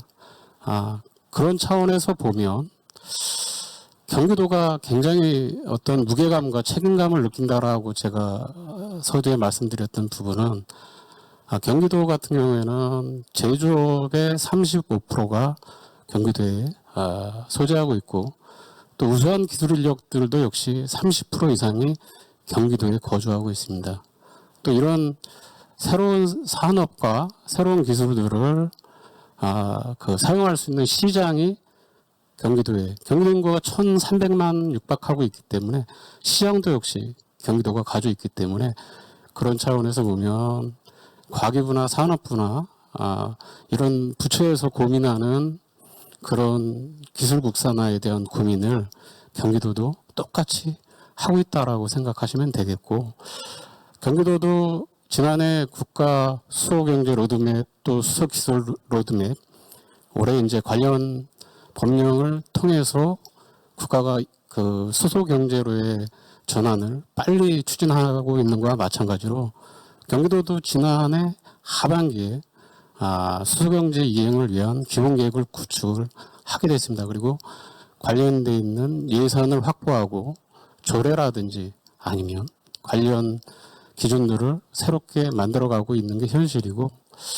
경기도가 지금 가지고 있는 이런 산업적인 인프라, 또 지역적인 우수한 인프라들을 활용해서 산업부나 과기부 등 부처가 고민하고 있는 부분들, 또 부처가 준비하고 있는 기술 개발에 대해서 적극적으로 정부 부처와 논의하고, 또 경기도가 함께하는 가운데 그 수소 기술 개발을 좀 더 빨리 가속화시킬 수 있도록 적극적으로 경기도가 동참하겠다는 그런 말씀드리고, 앞으로 그 수소 경제로서 국가 경쟁력을 키울 수 있는데 좀 더 많은 노력을 경기도가 기울이겠습니다.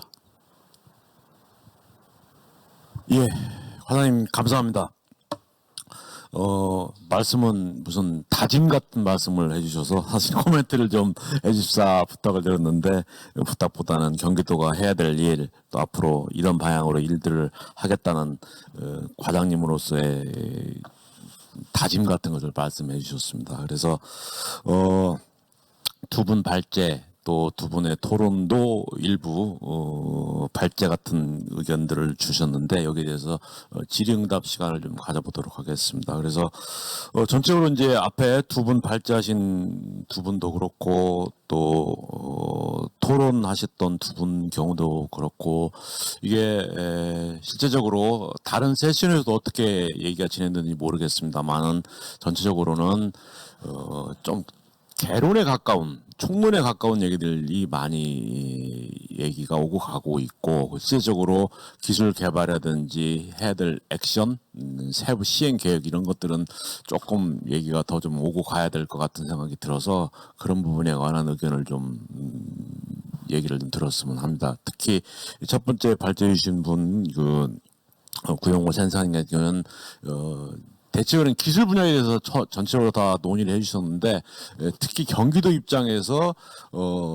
중점을 두고 좀 개발을 하거나 또 중점 투자가 돼야 될 이런 분야를 중심으로 좀 얘기를 좀 해주셨으면 싶고, 또 우리 두 번째 발주를 해주셨던 그 홍동희 부사장님께서도 지금 평택한 항에 있는 부분만 말씀해 주셨는데, 평택한 말고도 다른 부분에 경기도가 가지고 있는 장점을 살릴 수 있는 방안, 이런 얘기들을 조금 더 구체적으로 얘기를 해줬으면 하는 생각이 듭니다.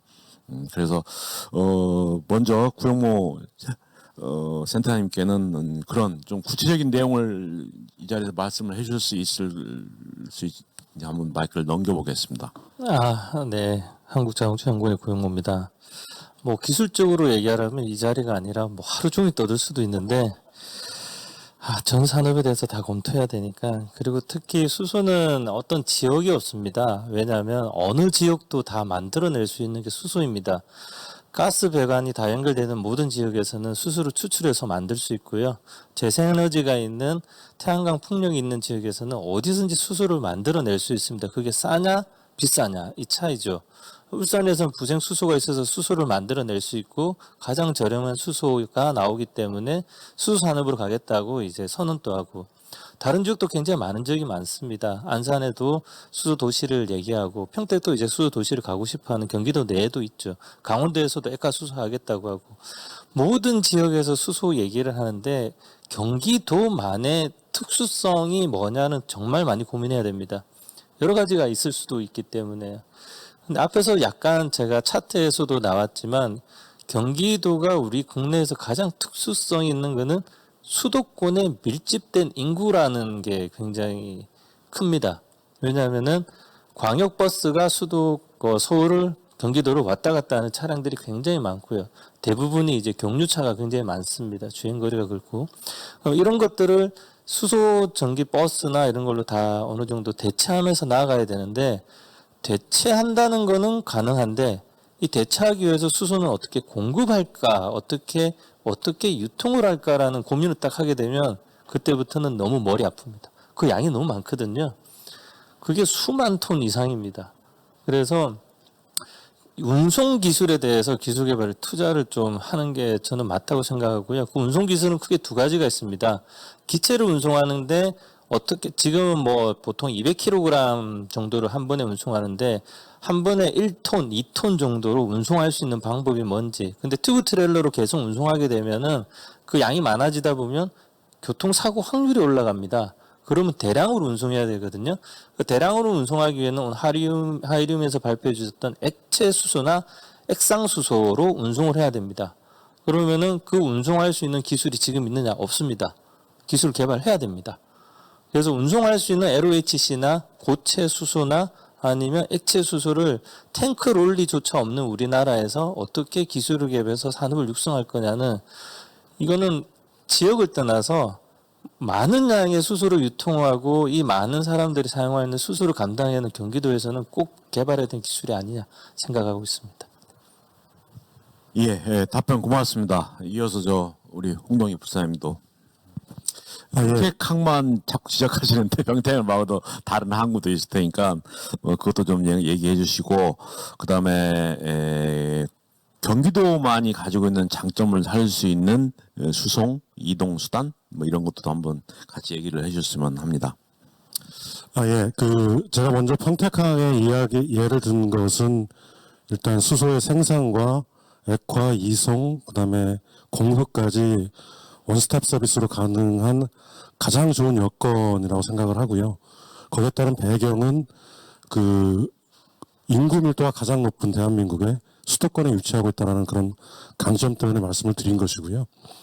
또 하나 경기도만이 갖고 있는 장점이라고 말씀을 드리고 싶은 거는, 저희가 사실 선진국은 이미 50년이 넘었습니다. 수소를 가지고 로켓을 쏘아왔기 때문에 이러한 특수한 몇몇 나라를 제외한 나머지는 사실 수소에 대해서 크게 이룩한 성과나 이런 부분들이 사실은 없습니다. 그래서 저희가 참 외롭게 이러한 부분들을 하고 있었는데, 경기도의 그 수많은 연구 인력과 크고 작은 스타트업들, 이런 파트너들을 통해서 이런 자체 기술 개발에 대한 굉장히 많은 이점을 갖고 있는 곳이라고 생각을 하고 있고, 앞서 말씀드린 평택항과 같은 생산부터 서비스까지 원스톱을 할 수 있는 이러한 생태계가 완성이 된다면 기술 발전에 대해서는 굉장히 많은 빠른 속도로 이루어질 수 있을 것이라고 생각을 하고 있습니다. 그래서 이미 저희는 액화수소를 기반으로 드론도 띄우고 있고요.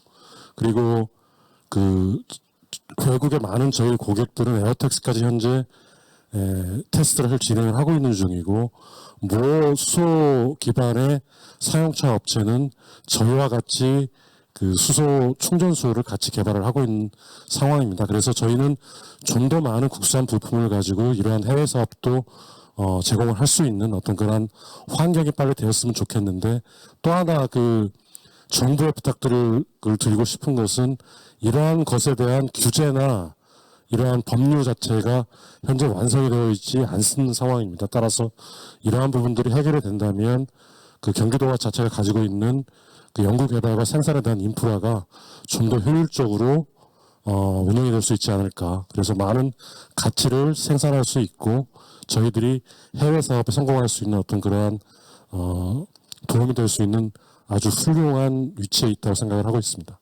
감사합니다. 예, 답변 고맙습니다. 정부 입장에서 특히 과학기술부, 과학기술정통부 입장에서 전체를 모든 부처의 R&D를 다 이렇게 아우르는 입장에서 생각을 아마 하셔서 그런 얘기를 하셨을 걸로 같은데, 한우진 팀장님, 특히 경기도를 위해서, 경기도의 수소 경제를 위해서 뭐 특별히 조언을 좀 해주신다면 어떤 얘기들을 해줄 수 있을지 한번 해주시죠. 예, 사실 제가 그 세종시 내려가기 전에 경기도 한 15년 살았습니다. 그래서 아마 그런 인연으로 초청을 혹시 해주셨나 해서, 저도 아직 부모님은 경기도 계시고요. 그래서 아마 애착이 되게 많습니다. 사실 그 경기도에서 국제 수소 포럼을 하신다는 얘기를 처음에 듣고, 저희가 사실 그 수소 경제 R&D, 수소 기술 개발 R&D 하면서 특별히 지역을 타겟으로 해서 생각을 해보지 않아가지고요. 왜 경기도에서 이렇게 그 수소를 이렇게 관심을 가지시고 뭐 이렇게 운영을 하실까라고 생각을 해봤는데, 아마 오늘에서야 이제 좀 이해가 많이 됐고요. 사실 저희가 같이 그 하고 있는 기업들 중에 생각해보니까 경기도에 계신 기업들이 많더라고요. 뭐 특별히 상호를 밝히기는 어렵지만 여기도 계시고, 또 다른 뭐 연료전지 하시는 뭐 데도 계시고 많이 계셔서, 아마 그 저희가 기술 개발하는데 결과적으로는 그 기업이 기술을 활용을 해야 됩니다. 그래서 그 기업들이 원하시는 그런 그 규제라든지 아니면 뭐 필요한 원천 기술 개발, 그런 쪽에서 저희가 그 R&D 사업 런칭을 통해서 아마 도움을 드릴 수 있지 않을까 생각을 하고 있고요.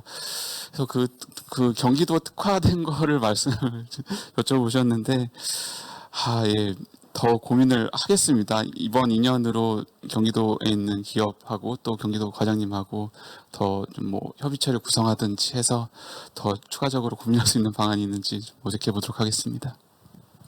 예, 고맙습니다. 뭐 약속을 또 하나 받으신 것에서 과장님 행복하시겠습니다. 마지막으로 아까 그 패널 때 말씀하시기는 뭐 과장님으로서 뭐 다짐 같은 걸 말씀하셨는데, 이제 약속을 또 뭐 하나 좀 해주셔도 좋을성 싶은데, 이 경기도의 수소 경제를 활성화하고 또 계속 얘기하신 것 중에 경기도가 전국 대한민국의 경제, 또 인력, 또 뭐 중소업체 이런 게 거의 30% 이상을 다 차지하고 있다니까, 사실은 여기가 어떻게 하나에 달려서 우리나라 전체 수소 경제, 나아가서는 경제 활성화도 상당히 밑거름이 되지 않을까 하는 이런 생각이 사실은 듭니다. 그런 의미에서 과장님으로서 어쨌든 이 수소 경제를 이제 책임져야 되는 입장에서 그 다짐만 하지 마시고 이제는 저 약속 같은 것도 좀 하나 이렇게 발표하시는 게 어떤가 싶은 생각이 드네요.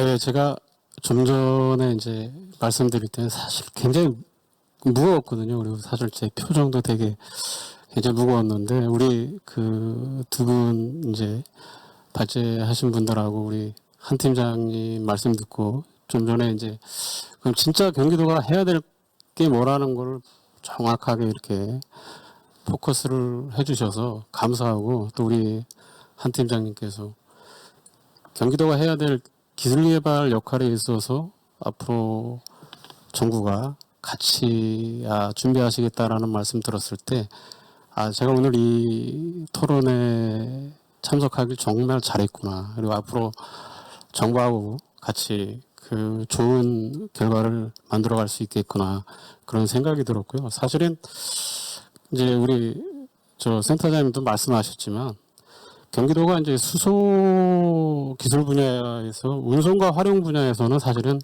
다른 지자체가 따라올 수 없을 정도로 지역 할당 분야가 굉장히 경쟁력이 크거든요. 사실은 이제 그 부분에 대해서 이제 계속 우리 센터장님이 말씀하셨는데 그 수송 분야에 있어서 저희도 사실은 굉장히 고민이 많이 되고 있습니다. 특히 이제 수도권이라는 이게 강점도 있지만 거꾸로 이게 핸디캡도 될 수 있거든요. 왜냐하면 대한민국 인구의 반 이상이 수도권에 살고 있는데 이게 운송이라는 게 대부분의 국민들은 수소가 우리가 아는 것처럼 안전하고 청정한 연료입니다라고 생각하기보단 수소가 우리 주기율표 1번의 가장 위험한 가스 아닙니까라고 생각하는 국민들도 굉장히 많아요. 그래서 우리가 오늘 이 토론회를 할 때 우리 앞전에 세션에 토론하셨던 분들은 국민들이 수소를 얼마나 안전하게 이해할까에 대한 토론이 있었거든요.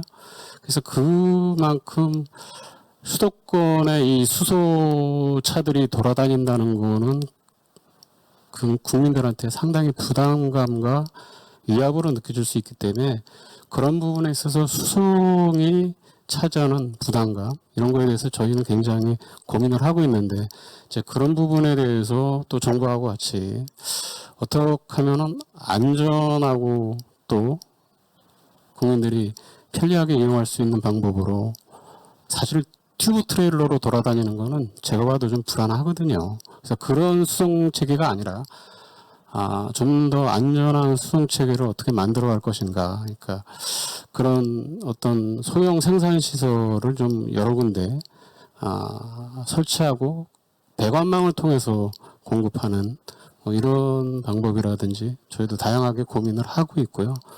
두 번째 이제 기술 부분에 있어서는 아직 수소 에너지가 이제 초기다 보니까 그 수소 에너지와 관련돼 있는 기업들이 그렇게 대한민국에 많지 않습니다. 지금 한 400여 개 정도 되는 것 같아요. 이제 그 중에 한 100여 개가 경기도에 지금 위치하고 있는데 그 중에서도 한 50% 가까이가 수소 부품하고 설비를 담당하는 기업들이 경기도에 있어요. 그러니까 지금 우리 한 팀장님이 고민하시는 그런 기술에 대한 것들을 또 우리가 한쪽 면에서 경기도가 얼마든지 도와드릴 수 있을 것 같고 그래서 운송이나 활용 분야에 있어서 기술 개발 쪽에 대해서 저희도 적극적으로 또 일단은 그 기본적인 기술력이 있고 준비하고 있는 도내에 관련돼 있는 대중소기업들을 좀 저희가 협력체를 해갖고 지역에서 필요한 또 국가가 필요한 그런 기술들에 대한 그 수요를 저희가 미리 좀 준비해갖고 중앙정부와 같이 저희가 논의를 하겠습니다. 그리고 국가는 좀 크게 예산 지원을 많이 해주시면 준비는 저희가 열심히 하겠습니다. 감사합니다. 예, 고맙습니다. 결국은 또 예산 얘기군요. 잘 생각해보면 저희 이제 초등학교 다닐 때 뭐 한 40년 전 얘기입니다만은 뭐 맹물로 가는 차 뭐 이런 것도 생각했던 기억이 나고요. 근데 이게 결국은 우리 주변까지 가까이까지 왔습니다. 그리고 고등학교 다닐 때 주기율 1번에 있던 수소가 또 가까이 이렇게 우리 생활에 밀접하게 활용이 될 거다라고 생각을 하고 주기율표를 아마 공부하지는 않았을 거예요. 그래서 뭐 수소를 가지고 무슨 뭐 원자론 같은 거 배웠던 것 같고 뭐 그런 기억이 납니다. 혹시 저기 그 온라인 청중단은 질응답 이런 거 안 하십니까? 그런 거 없습니까? 예, 알겠습니다. 어쨌든 이 경기도가 우리나라 전체적 한반도에서 차지하는 비중이 상당히 30% 이상 뭐 모든 면에서 이렇게 있기 때문에 사실은 차지하는 비중이 매우 클 거라고 생각하고 또 여기에서 수소 경제를 어떻게 이끌어 가냐에 따라가 다른 지자체도 아마 벤치마킹 대상이 될 거라고 합니다. 제가 최근에 이제 연락 받기로는 뭐 충청 남북도 저희 이제 사무실이 충청도에 있다 보니까 충청 남북도 그다음에 전라 남북도 경남 남북도에서 이 수소 경제 가지고 상당히 많은 그 질의 응답 또 벤치마킹, 자료 요구 이런 것들을 상당히 많이 지금 접하고 있습니다. 그래서 사실은 경기도가 이런 수소 포럼을 통해서 국가적으로 필요로 한 그 수소 경제에 필요한 기술 개발, 정책 개발, 또 인프라, 제도 이런 것들 종합적으로 한번 이렇게 검토할 수 있는 시간이 있다는 게 국가 전체적으로 참 홍보기라고 생각을 하고요. 또 거기에 따라서 많은 정책들이 개발이 되고 또 교육 효과도 있고 홍보 효과도 같이 겸해서 또 과학기술 쪽에서 인력이나 예산이나 이런 것들이 충분히 지원될 수 있는 그런 계기가 됐으면 하고요. 또 거기에 맞춰서 경기도도 지금 정도의 이렇게 마스터 플랜 정도보다는 조금 더 한 단계 들어가 있는 세부 시행 계획, 또 기술 분야별 로드맵 이런 것들을 좀 준비를 해서 좀 더 탄탄하게 이런 계획들을 실천할 수 있는 계기가 됐으면 합니다. 어쨌든 두 분 발제자와 두 분의 패널을 감사드립니다. 고맙습니다. 네, 패널 토론을 이끌어주신 이상엽 한국과학기술기획평가원 부원장님과 또 토론에 함께해주신 모든 연사분들께 다시 한번 감사의 말씀을 드립니다. 이상으로 세 번째 세션을 마치겠습니다. 저는 오후 4시 40분에 다시 찾아뵙겠습니다. 이어지는 네 번째 세션에도 많은 참석과 참여 부탁드리겠습니다. 감사합니다. The topic discussion and presentation of session 3 has ended. We will be back with session 4. Thank you.